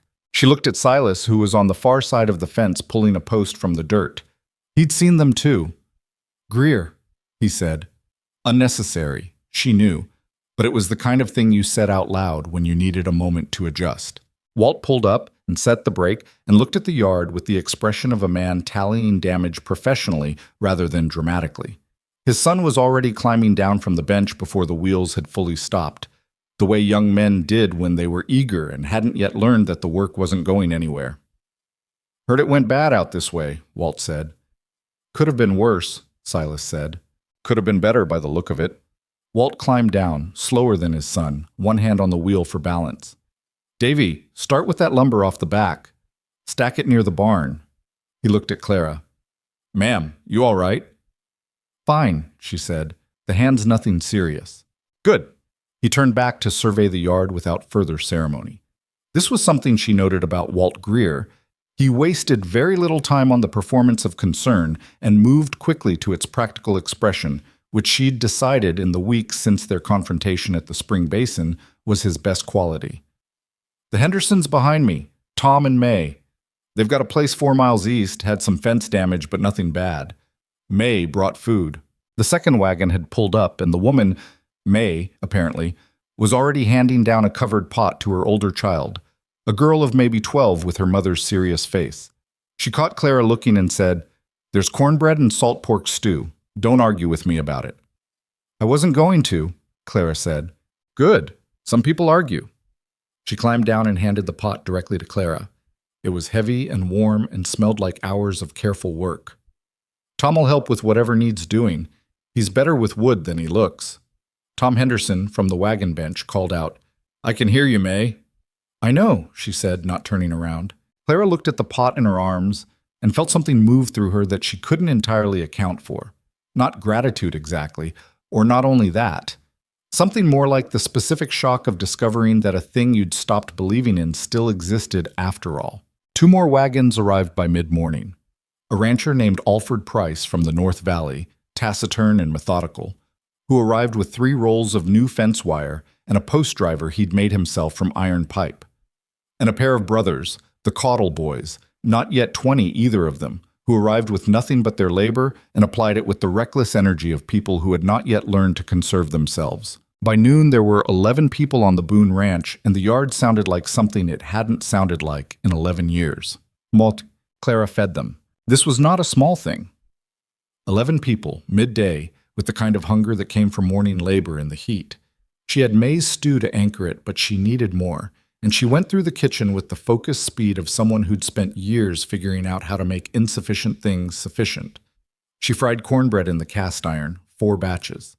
She opened the last 3 jars of the pickled beans she'd put up from the garden's first small harvest. She found a smoked ham hock in the back of the larder that she'd been saving for no particular reason and put it in a pot with dried hominy and let it go for an hour. May Henderson came in halfway through and without asking picked up a knife and started in on a bag of dried apples she'd brought from her own wagon, slicing them into a pan with some of Clara's hoarded sugar for a simple compote. They worked in the same kitchen without getting in each other's way, which was something that required an instinct for other people's movements, and neither of them commented on the fact that they both had it. "How long have you been here?" May said. "About 3 months." Clara turned the cornbread. "Closer to 4. Walt told us about you when you came. Said Silas had taken on a woman from back east." A pause. The way he said it made it sound like he wasn't sure whether to be pleased or worried. "He didn't know which to be for about a month," Clara said. Then he decided on pleased. May glanced at her. "And Silas?" Clara didn't answer immediately. She finished the cornbread and moved it to the warming shelf. "He's coming around," she said. "That's more than most people have managed in 11 years, May said. "I've known Silas Boone since before his wife died. I brought food then, too. He didn't eat it." "He eats now," Clara said. May looked at her for a moment with the frank assessment that certain women applied to situations they'd been watching from a distance and now had up close. Whatever she concluded, she kept to herself, which Clara respected. They called the food at noon, and the men came in from the yard in shifts, hat in hand in the way men were when they were guests, even in someone else's emergency. The Caudle brothers ate like the young men they were, quickly, fully, with an embarrassed awareness of how much they were taking. Alfred Price ate standing at the kitchen window, looking at the fence repair he'd been doing, still thinking about it. Walt Greer ate steadily and said little. Tom Henderson praised the cornbread with a directness that suggested he meant it. Silas sat at the table where he always sat and ate and watched the room the way Clara had seen him watch things he was trying to understand. He wasn't comfortable exactly. A house full of people was clearly not his native state, but he wasn't managing it badly either. He caught her eye once from across the room in a way that might have meant anything and that she read as, "This is strange, but I'm not sorry for it." She nodded once and went back to refilling plates. Well, the barn doors were the biggest job, and Silas worked it with Walt and Tom while the Caudle brothers and Davy Greer rebuilt the east fence sections. Clara worked the fence too. She could set a post and string wire, and she preferred being outside to waiting to be needed indoors. And she worked alongside Davy, who was 19 and polite in the effortful way of young men who'd been raised right and were still practicing. "Your hand okay for this?" he asked, watching her grip the wire. "It's fine. Dad said you hauled the water barrels in yourself before the storm." "Your father and I did it together," she said. Davy glanced at her sideways. "He said you argued him into doing it that night instead of the morning." "I made a reasonable case," she said. He laughed at that, a quick surprised sound. "I've never seen anyone make a reasonable case to Dad that he actually listened to." "He listened because I was right," she said. "That's usually the key." They worked the wire, and Clara noticed the way Davy handled the post driver. Solid technique, the product of years rather than instruction. And thought about what it would mean to have young people like this as neighbors. What it would mean to have neighbors at all, in the full sense. By 3 in the afternoon, the east fence was rebuilt. The barn roof corner had been re-secured with new lumber and fresh-cut timber Price had brought, and the barn doors, new ones, planed from the lumber Walt had loaded the night before when he'd heard about the storm damage, were hung and working. They swung clean, which was more than the old ones had ever managed. Silas ran his hand along the edge of one of them. Clara watched him do it from across the yard. "Good hang," Tom Henderson said, coming up beside him. "Walt's lumber," Silas said. "Doesn't matter whose lumber. You put them right." Silas looked at the doors for a moment longer. "First time those doors have hung clean since I built the barn." "Well," Tom said. "There you go." It was Walt who brought it up, late in the afternoon, while the light was going gold and the work was winding down and people were starting to think about their own places and the drive home. He found Silas at the south garden, where Silas had been for the past hour, not rebuilding it yet, just looking at it, working through what needed doing in the systematic way he worked through everything. Clara was nearby, on her knees in the bean bed, pressing the root zone of the surviving plants back into the disturbed soil. She heard them, but didn't move away. Whatever Walt had to say to Silas, he could say in front of her. She'd decided that weeks ago. "You need help getting the place back up," Walt said. It wasn't a question. "We're managing," Silas said. "You're managing right now. Storm season's not done. If you get another blow before the barn roof's properly rebraced, I know my barn. I know you know it." Walt stopped. He had the particular patience of a man who'd been managing a difficult friend for a long time and had learned that pressure created resistance and that the right approach was to not approach at all, just be there and wait. "You could put out a call. There are people who'd come." "People came today." "Because I asked them to. You should be asking them yourself." Silas was quiet. "You've been out here alone long enough," Walt said, "that you've forgotten it's not mandatory."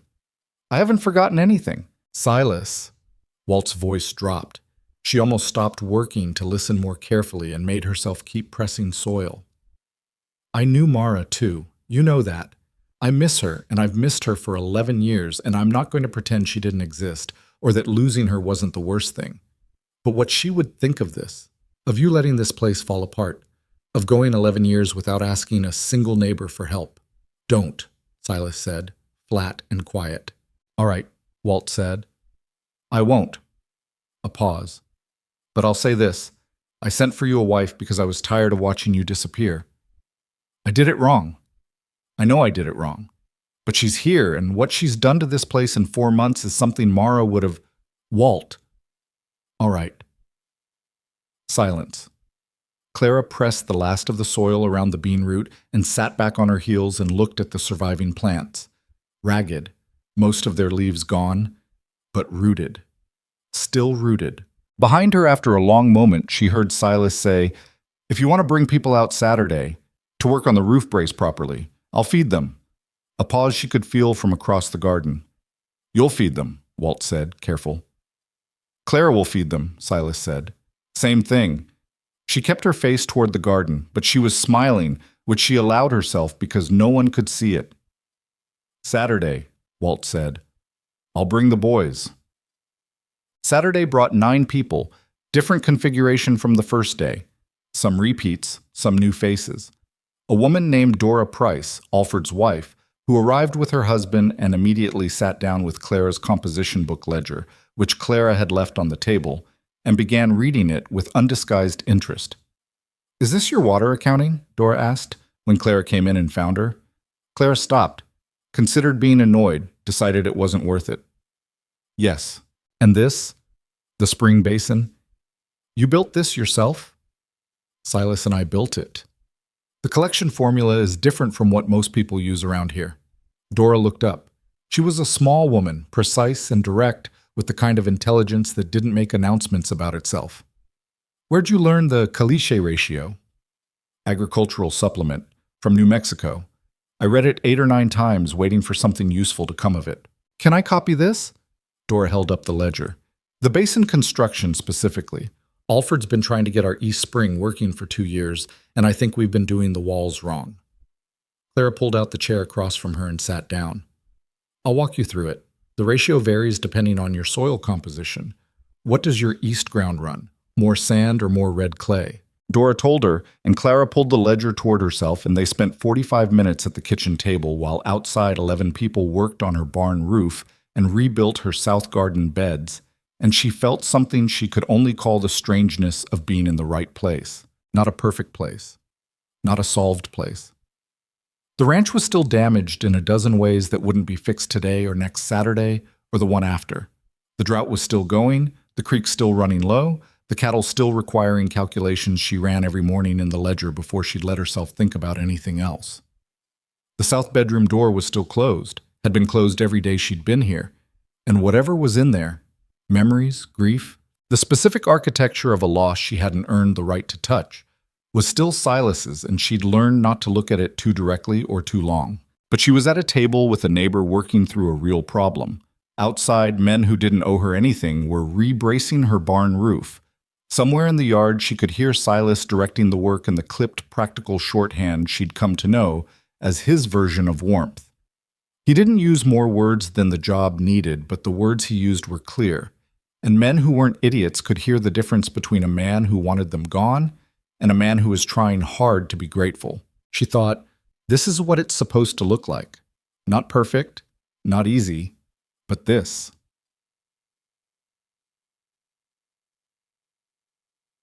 They worked on the south bedroom on a Tuesday, just the 2 of them, 3 weeks after the storm. It had not been planned. She'd been patching the exterior wall.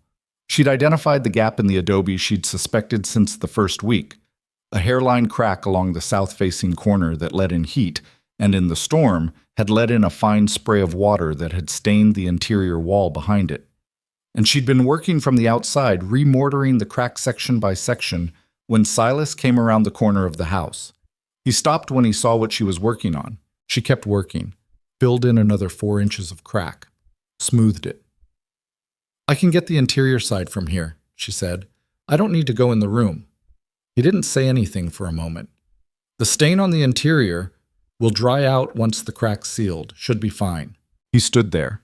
She finished another section and heard him sit down on the porch step behind her, which was unusual. Silas did not sit in the middle of the day, did not stop moving when there was work to be done. She kept working and waited. "I put her things in there," he said. "After. I put everything in boxes and put them in there and shut the door because I couldn't." He stopped. "I told myself I'd deal with it when I was ready." "You weren't ready," she said, not unkind. "No. Are you now?" She asked it the way she tried to ask him things, without pressure in the question, leaving him genuine room for no. A long pause. "I think I need to be," he said, "whether I'm ready or not." She finished the section she was on and set down the trowel and turned around.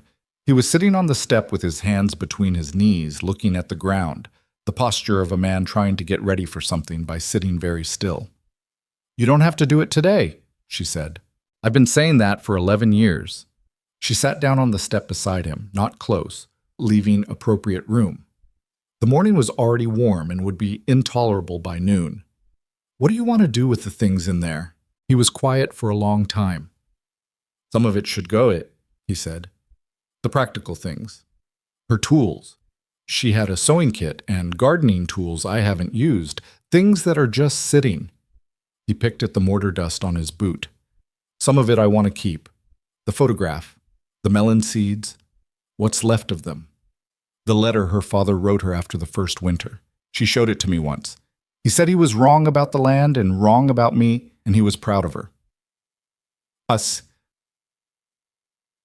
He stopped. "I want to keep that." "Then we keep it," she said. He looked at her. "You keep saying we." "You keep not correcting me," she said. The corner of his mouth moved. She'd learned that movement by now, what it meant, what it cost him, the fact that he was offering it at all. "I'm not going to correct you," he said. She nodded. "Then help me finish this wall, and when we're done, we'll open the door together if you want, or you can open it yourself, either way." "Together," he said quietly. "I think together." They finished the exterior wall by late morning. She cleaned the tools and put them away, and he went around to the south hall door, and she followed him, and he stood in front of it for a moment with his hand on the latch. She stood beside him. He opened it. The room was dim, the single window shuttered, smelled of dust and the particular staleness of air that hadn't moved in a decade. 2 wooden boxes in the corner, a trunk against the wall, some things hanging on a hook, a woman's apron, a shawl she could see had been good quality once. On the windowsill, a small ceramic pot, cracked across its body, holding nothing but old soil. Silas looked at all of it without moving. Clara saw the ceramic pot and thought, that's where the melon seeds came from. Someone had grown them in that pot first, before the garden, the way you started seeds when you weren't sure the ground would take them. She didn't say it. Some things didn't need saying. He stepped into the room. She stayed in the doorway. He went to the trunk and opened it and looked at what was inside for a long time, and she watched his back and the set of his shoulders and the way his breathing changed and then steadied. He picked something up, she couldn't see what, and held it. Set it back carefully. "She'd have liked you," he said, to the trunk, or to the room, or to whatever he was talking to in there that wasn't Clara. "She'd have argued with you constantly. You'd have both been right and wrong in equal measure, and neither of you would have admitted it." Clara almost said something and decided not to. He stood up. He turned around. His face was different, not destroyed, not collapsed, but unlocked in a way she hadn't seen even in the cellar, even in the worst of the storm's aftermath. Something had been set down. "The apron," he said. "Would you use it?" She looked at the apron on the hook, heavy canvas, well made, the kind that lasted. "If you want me to." "I want it to be used," he said. That's what she'd want too. She'd say, "What's the point of an apron hanging on a hook?" Clara crossed the room and took the apron from the hook. The fabric was stiff but sound. She folded it over her arm. They went back to the kitchen together, and she put the apron on the hook by the stove where she hung her own, and neither of them made anything of it. And Silas made coffee for the first time since she'd arrived. Had never made it before. Always waited for her. And she sat down at the table, and he put a cup in front of her, and she thought, something just changed. Something just became a different thing than it was this morning. "True?" he asked her 3 days later. Not formally. Silas Boone was not a man who knelt on one knee with prepared speeches. She would not have trusted him if he had been, would have felt the performance of it like a stone in her shoe. He asked her the way he did everything, plainly, after thinking about it long enough to be sure. They were in the barn. She'd been replacing a section of the stall divider, the one with the split stud she'd identified on her 3rd day, finally getting to it now that the urgent storm repairs were done. And he'd been nearby, cleaning and re-oiling the dried tack she'd been after him about for weeks. The barn smelled like horses and sawdust and the linseed oil he was working into the leather, and the afternoon light came through the new doors at a low angle that turned everything amber. He'd been quiet for most of the afternoon, which was not unusual, but the quality of the quiet had been different. She'd noticed, but not pushed. She was fitting the new stud into place, bracing it while she reached for the first nail, and she felt him put his hand on the stud from the other side to hold it, which she hadn't asked for, which helped. "Hold there," she said. "I'm holding." She drove the first nail. "Other side now." He shifted. She drove the second. "Thank you." "Clara." She set down the hammer, turned around. He was still holding the stud brace on his side of the divider, and he was looking at her with the same directness she'd seen in the cellar, the look that meant he'd stopped managing what she could see. "I want you to stay," he said. "Not like before, not just stay on. I want you to stay in the way that means this is yours, that this—" He looked at the barn, at the new doors hanging straight, at the morning light coming through clean, "is ours." She looked at him. "I know I'm not—" He stopped. "I know I'm difficult. I know I go quiet in ways that aren't fair to be around. I know 11 years of living alone has made me worse at some things, and I don't know if that's fixable." "It's not unfixable," she said. "You don't know that." "I've been here 4 months," she said. "I have a reasonable evidence base." He almost smiled, caught it, and held it. "Is that a yes?" "I'm thinking," she said. "Take your time." She looked at the barn, at the new doors she'd hung with him, at the repaired stall, the rehung tack, the hay she'd sourced from the prices last week to replace what the storm had damaged. She looked at the apron she was wearing, the one from the hook in the south bedroom, stiff canvas going soft now with use.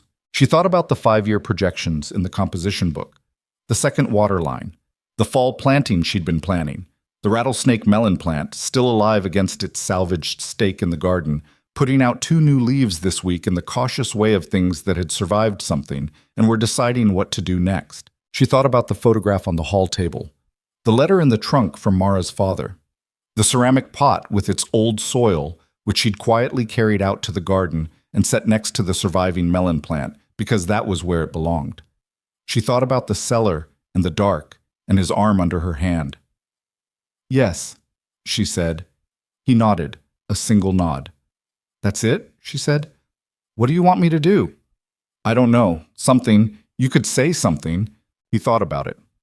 "I'm glad," he said, "that Walt Greer is a meddling fool who doesn't respect other people's business." She laughed. The sound of it surprised her, full and unguarded, the kind of laugh she hadn't heard from herself in a long time. He was watching her when she stopped, with an expression on his face that she filed away in the place where she kept things too careful to examine in full light. "So am I," she said. And she picked up the hammer and he picked up the brace, and they finished the stall divider together, and when they were done, it was the most solid piece of work on the property. She tested it with both hands, and it didn't give. Neither did they. The wedding was on a Saturday in October, which was the first month in Arizona that felt like the land had decided to stop punishing everyone. The heat broke in the second week of September. Not dramatically, not with any particular announcement, just a morning Clara walked outside and realized the air had weight to it again. The good kind. The kind that meant moisture somewhere to the north was making its way down. By the end of the month, the temperature was sitting in the 70s by midday, and the nights had gone cool enough to need a second blanket, which she'd taken from the cedar chest in the hallway where Silas kept the household linens and which smelled of cedar and something older underneath, something she'd stopped trying to identify and simply accepted as the smell of the house's long life before her. She'd asked for no ceremony. She'd said this plainly in the barn the evening after he asked, when they were walking back to the house, and the subject of what came next needed practical treatment. "I don't need anything large," she said, "or formal. We could go to the Justice of the Peace in Dry Hollow and be done with it in 20 minutes. Silas had considered this for about 3 steps. "Walt will never forgive us," he said. "That's Walt's problem. He'll make it our problem." She thought about this. It was probably true. Walt Greer had the particular tenacity of a man who believed he'd authored something and wanted to see it through to a satisfying conclusion. Denying him the conclusion seemed like the kind of thing that would produce years of pointed comments. "Fine," she said. "Something small."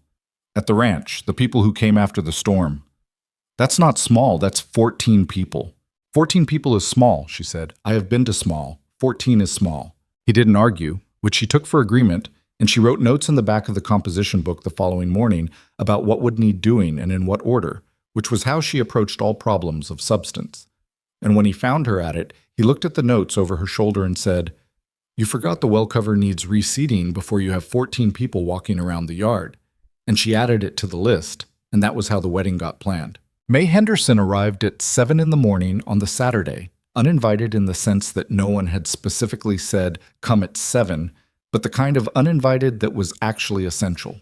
She brought her oldest daughter, the serious-faced girl, whose name was Ruth, and a ham she'd been smoking since Thursday, and a crate of the early winter apples from their orchard that Clara hadn't known they had. "I didn't know you had an apple orchard," Clara said when she carried the crate inside. "We have 6 trees," May said. "Don't get excited, but they're producing this year, which they didn't do last year, so take it as what it is." She set the ham on the kitchen counter and surveyed the room with the brisk efficiency Clara had come to think of as May's native state. "What do you need from me?" "The tables need to go outside. Silas said he'd move them, but he's been in the barn since 5.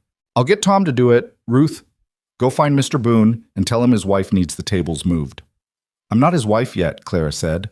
"You've been running this house for 4 months," May said. "You're his wife. The paperwork is just the paperwork." She picked up a knife and began breaking down the ham with the authority of a woman who had been cooking for large groups since before she could reach the stove. "Dora Price is coming with her mother's tablecloth.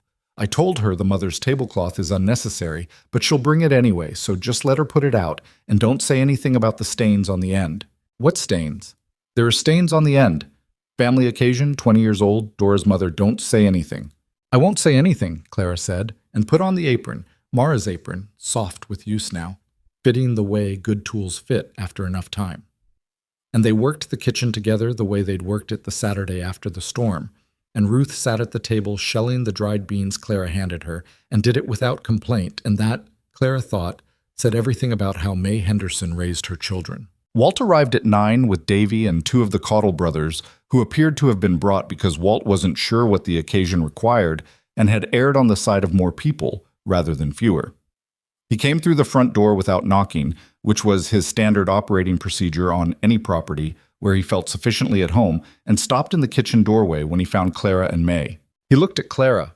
His face did the thing it sometimes did, the thing she'd noticed the day he came for the steers.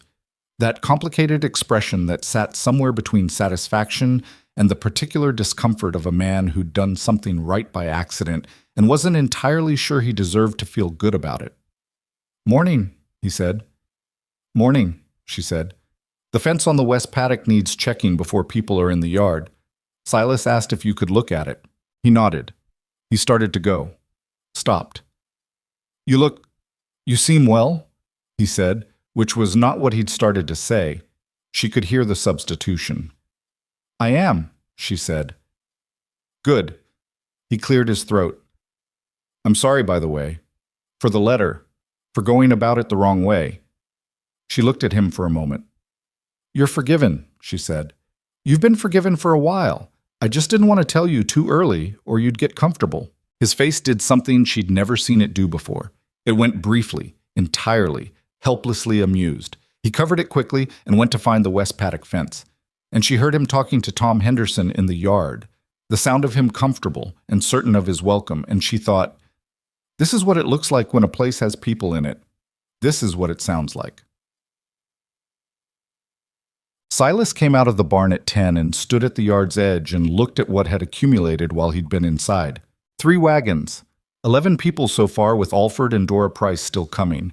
Tom Henderson's children playing some game near the ironwood tree. The big one was still on its side, its root ball exposed, and the children had claimed it as a fort, which no one had told them not to do. Ruth sitting on the porch steps with a bowl of beans, working through them with the industriousness of someone who'd been given a task and took tasks seriously. May's husband at the south fence talking to Walt. Davy Greer carrying something from the house. A table, the one from the back room, unfolded and moving toward the yard. And Clara in the kitchen, visible through the window, moving the way she moved when she was at work, economical and certain, her hands doing three things in the direction of a fourth. He stood at the barn door for a moment and looked at all of it. He was not a man who had a talent for occasions. He never had been. Mara had managed the social dimensions of their life together with a competence he'd admired from a distance, handling the visiting and the neighboring and the complex logistics of being known in a community, while he contributed the work and the land management and the presence.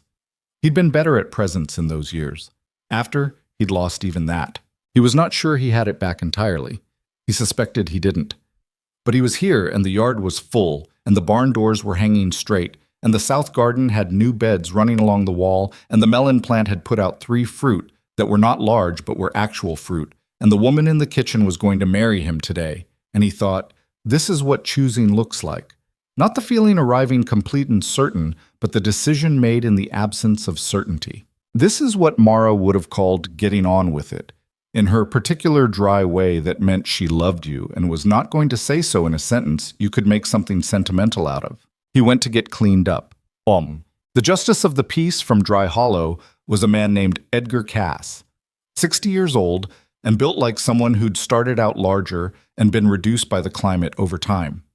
He arrived at 11 with a leather case and the practiced manner of a man who had performed this function enough times to know that what people actually wanted was for it to be done right and not too long. He shook Silas's hand on the porch, looked at the yard, at the gathered people, at the general evidence of a ranch in the process of becoming something. Nice place, he said. Working on it, Silas said. Looks like you've got help. Some, Silas said. Enough. Clara came out of this house at 11:15 in a dress she'd made herself over the past 3 weeks, from fabric May had brought from the Hendersons' dry goods store in town. Dark blue cotton, simple cut, the kind of dress that would work for the occasion and then work for everything after, which was the only kind she had patience for. She'd put her hair up, which she didn't often do.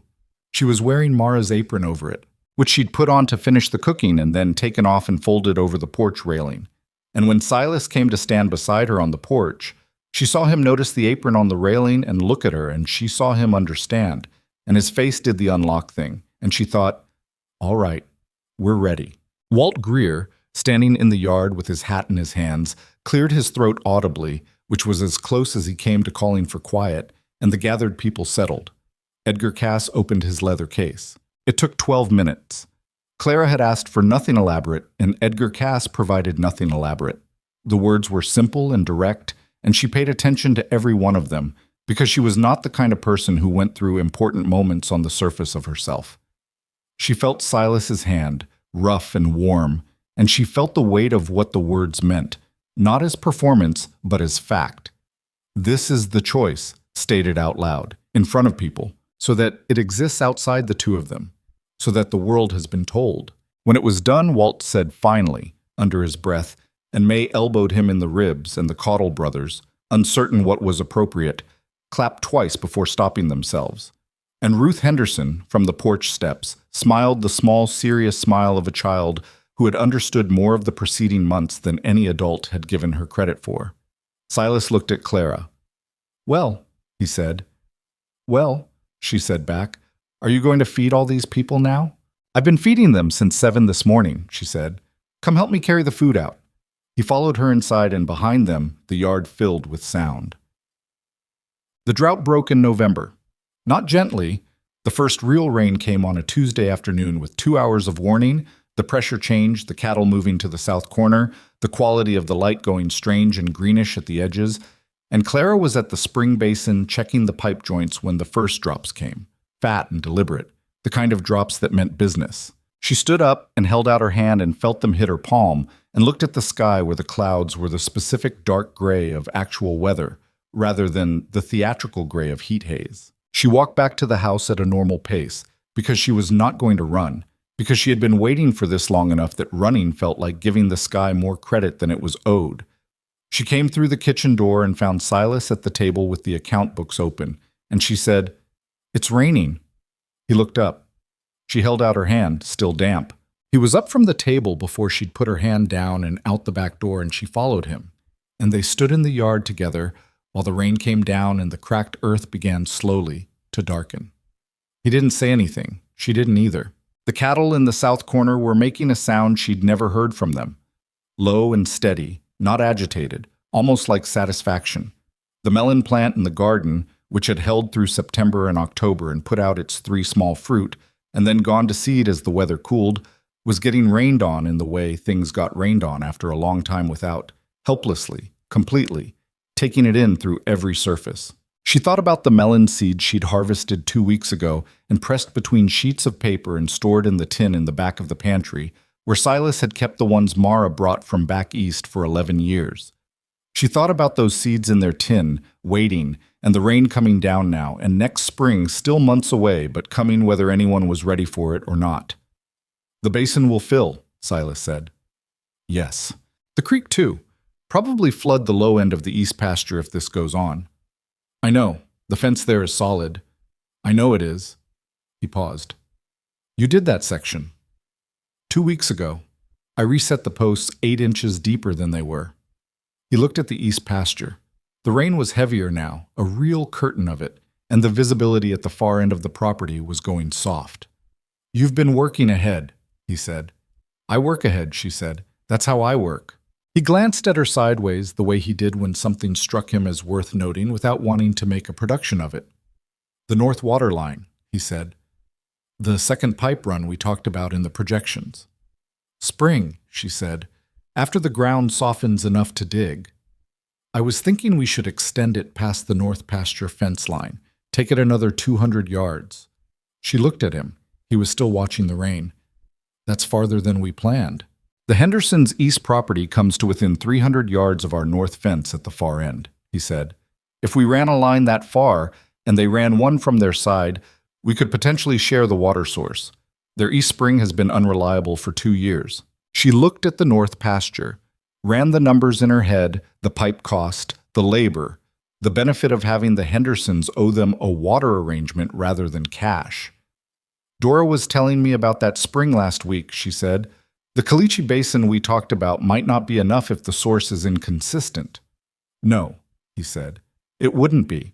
But if they had access to the seep spring, shared access," she said. "Not gift." "Shared," he agreed.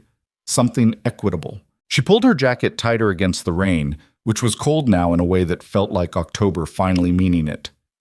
"Tom Henderson helped rebuild our barn roof," she said. "May brought food twice. Ruth shelled half a bushel of beans the morning we got married." "Yes," Silas said. "I'll put the numbers together this week," she said. "Cost, timeline, what we'd want in return.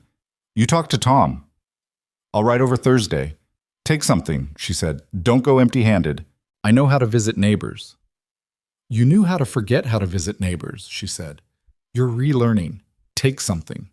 He looked at her with the expression she'd cataloged in the past months, the one that was not quite exasperation and not quite amusement and lived in the specific country between them.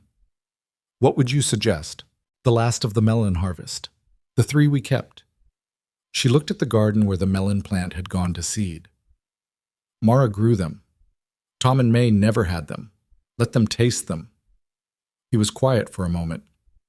"All right," he said. "The melons." The rain came down. The land drank it. In the distance, somewhere beyond the bluff, thunder moved through low and even, not threatening, just present. There are things you understand about a life only after you've lived enough of it to look back. Clara understood this in the way she understood most things. Not in a single moment of clarity, but incrementally, the way you understood the water table by watching the well-over seasons. By the following spring, she had been on the Boone Ranch for just over a year, and the person she'd been when she arrived, the woman who had crossed the country on a fraudulent letter with nothing but a composition book and a canvas jacket and the specific stubbornness of someone who had run out of other options, felt both close and far. The same and not the same. She was in the kitchen on a March morning, the composition book open to the year's first planting plan, when she looked up from the numbers and saw Silas through the window, out at the north fence running string line for the extended water pipe project he and Tom Henderson had agreed on in February. Tom was there too, on his own side of the fence, and the two men were talking in the way men talked when they decided to trust each other. Not effusively, not with too many words, but with the ease of people who'd shown up when it mattered, and remembered that fact in all subsequent dealings. She watched them for a moment. Then she went back to the planting plan. She'd expanded the garden substantially. The south beds were twice what they'd been, with a new section she'd broken in the fall running along the east wall. She'd added asparagus, which was a long game, 2 years before it produced, but she was planning for 2 years ahead now with a steadiness that felt different from the 5-year projections she'd written in the composition book in her early weeks. Those had been the projections of someone who needed to believe a future was possible. These were the plans of someone who knew it was. The melon seeds were in the ground in the 3rd week of March, 12 of them from the seeds she'd harvested and stored in a bed she'd prepared through the winter. Worked deep, amended with the compost she'd started the previous summer from the kitchen scraps and barn sweepings. The kind of soil preparation that required the belief that you'd be there to see what came up. Silas had helped her plant them. He'd knelt in the dirt next to her and pressed seeds into the soil with the same hands that had fixed fences and hauled water and rebuilt everything the storm had taken. And when the last one was in, he'd sat back on his heels and looked at the bed for a moment. She planted them in June, he said they needed the full summer. I'm trying March, Claire said. The soil temperature is right. If I'm wrong, we try again in June.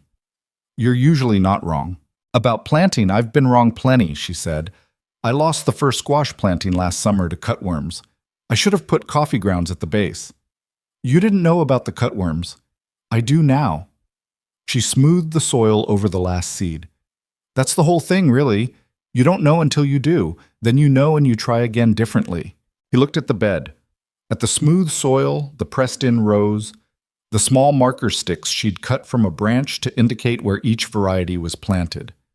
You know what she'd have said, he said, if she could see this garden. Clara looked at the garden.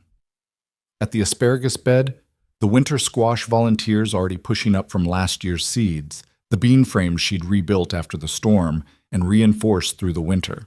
At the single surviving melon plant's root zone, marked with a flat stone, where she planned to let new volunteers come up from the roots if they would. I think she'd have had notes, Clara said. Silas made a sound that was not quite a laugh but was adjacent to one. She always had notes.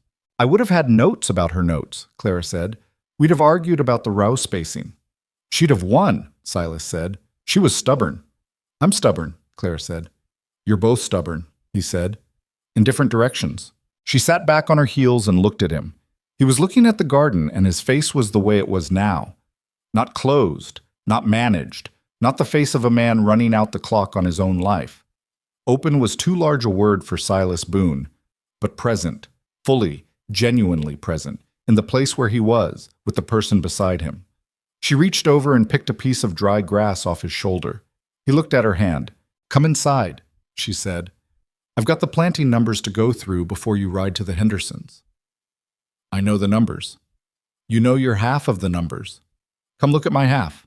He stood, brushing dirt from his knees, and followed her toward the house, and she thought, this is what nobody tells you about survival. They tell you it takes strength, and it does. They tell you it takes will, and it does. But what they leave out is that survival on its own is just duration. What makes it worth something is what you build inside it and what you're willing to rebuild after it falls. And whether you can find someone willing to stand in the wreckage with you and say, again. We do it again. She had been blamed for a death she didn't cause. She had been driven from a place she'd tried to make home. She had crossed a country on a false promise and walked into a stranger's kitchen with an empty purse and a stubborn refusal to lie down about it. And the land had been hard, and the man had been harder in his grief, and the drought had been merciless, and the storm had taken things she couldn't get back. None of that had broken her. She'd always known it wouldn't.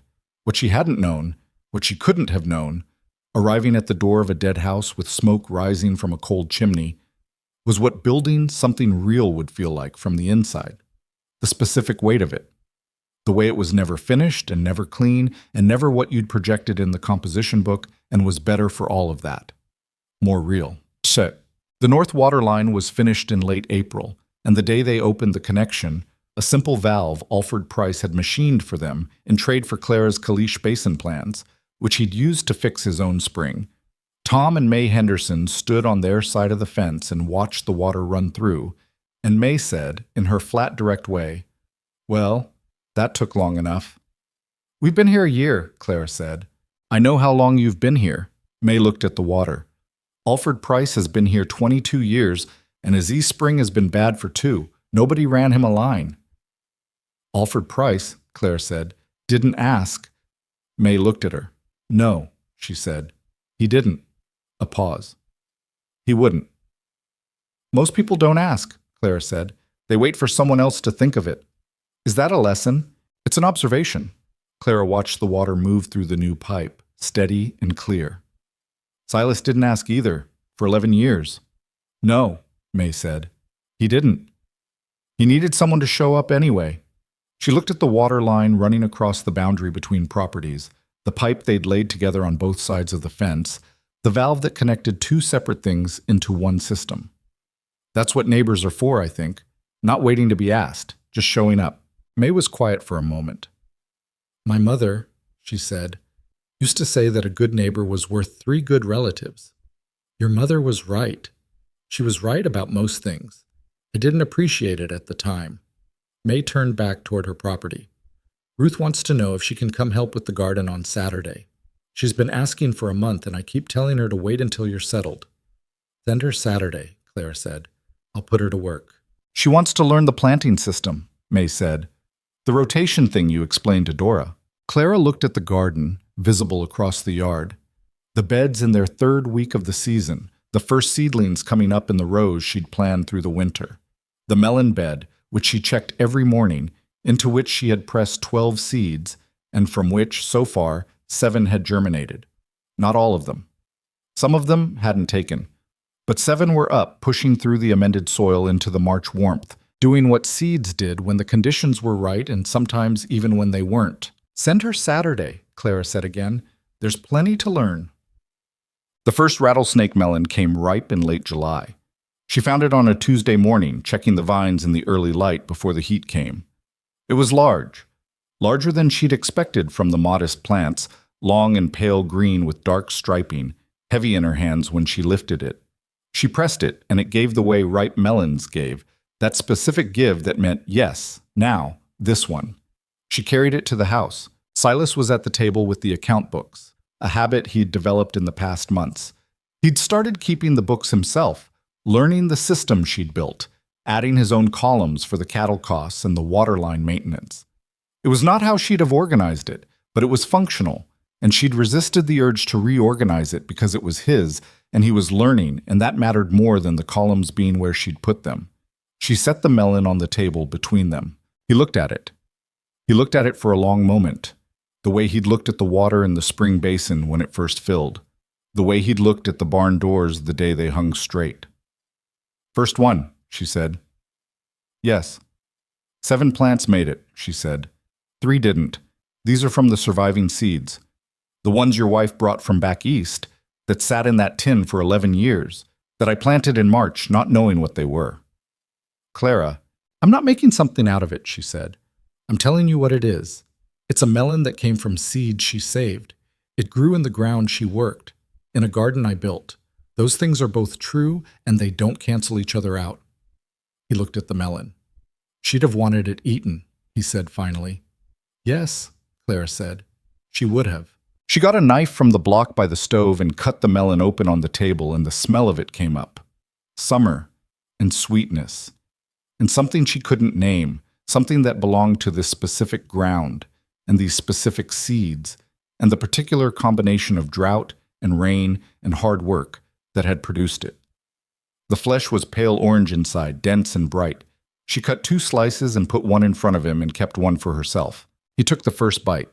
Something moved through his face that she watched without comment, because some moments deserve to be private even when you were present for them. She ate hers. It tasted like... She tried to find the words and set them aside, because some things were better experienced than described. It tasted like something that had survived what it had survived and come through anyway. It tasted like this particular piece of ground, with all its difficulty and all its refusal to be easy, doing the one thing land always eventually did if you stayed with it long enough. It produced. Well, Silas said. Well, she said. It's good. Yes, she said. It is. Outside, the summer was full and loud with its own life. The cattle in the south pasture, The chickens gone half wild again because they always did in the warm months. The new fence running straight along the east boundary. The water line humming its quiet, constant work across the north pasture to the Henderson property and back.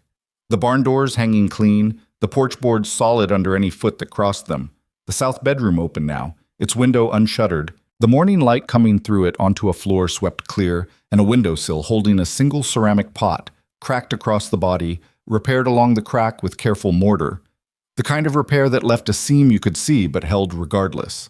She'd put soil in it in March and planted a single melon seed. It had germinated. The vine ran now along the windowsill and out through the open window and down the exterior wall toward the garden, which was not where she'd planned for it to go, but that was how vines were. They found their own way to the light. Neither of them had redirected it. There were things you could plan for and things you couldn't, and the wisdom, if there was wisdom, was in knowing which was which and being honest about the difference. She had planned the 5-year projections in the composition book, and some of them had come to pass and some of them hadn't, and none of them had come to pass in the way she'd written them. She had planned 3 months and stayed permanently. She had planned to keep her heart at a distance from this land and this man, and had failed at that so completely and so early that the plan barely deserved the name. She had not planned for the storm, or the neighbors who came after, or the afternoon in the barn when a man who had spent 11 years forgetting how to want things found the words for what he wanted. She had not planned for Mara's apron, or the photograph on the hall table, or the letter from a father admitting he'd been wrong. You couldn't plan for any of that. You could only be there when it came, and that was the thing about this land. The thing she understood now that she hadn't understood arriving, road-worn and broke, at the door of a cold house. It didn't reward planning, it didn't reward strength alone, or stubbornness alone, or intelligence alone, though it required all of those. What it rewarded, if reward was even the right word, was presence. The willingness to be in it, fully, every day, with whatever day brought. To look at the damage honestly and pick up the first board anyway.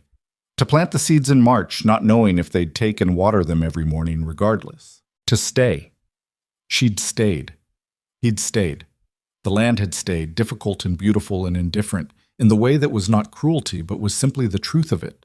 And between them, in the space where a cold house had been, something had grown that she didn't have a name large enough for. Not perfect. Not finished. Every morning there was the ledger and the water numbers and the fence to check, and the account books and the cattle and the 100 daily negotiations of 2 people sharing a life who were still and would always be imperfect people. But they were here. They were in it together. And the melon was ripe. That was enough. On the hardest days, it was exactly enough. On the good days, it was more than she had known how to want.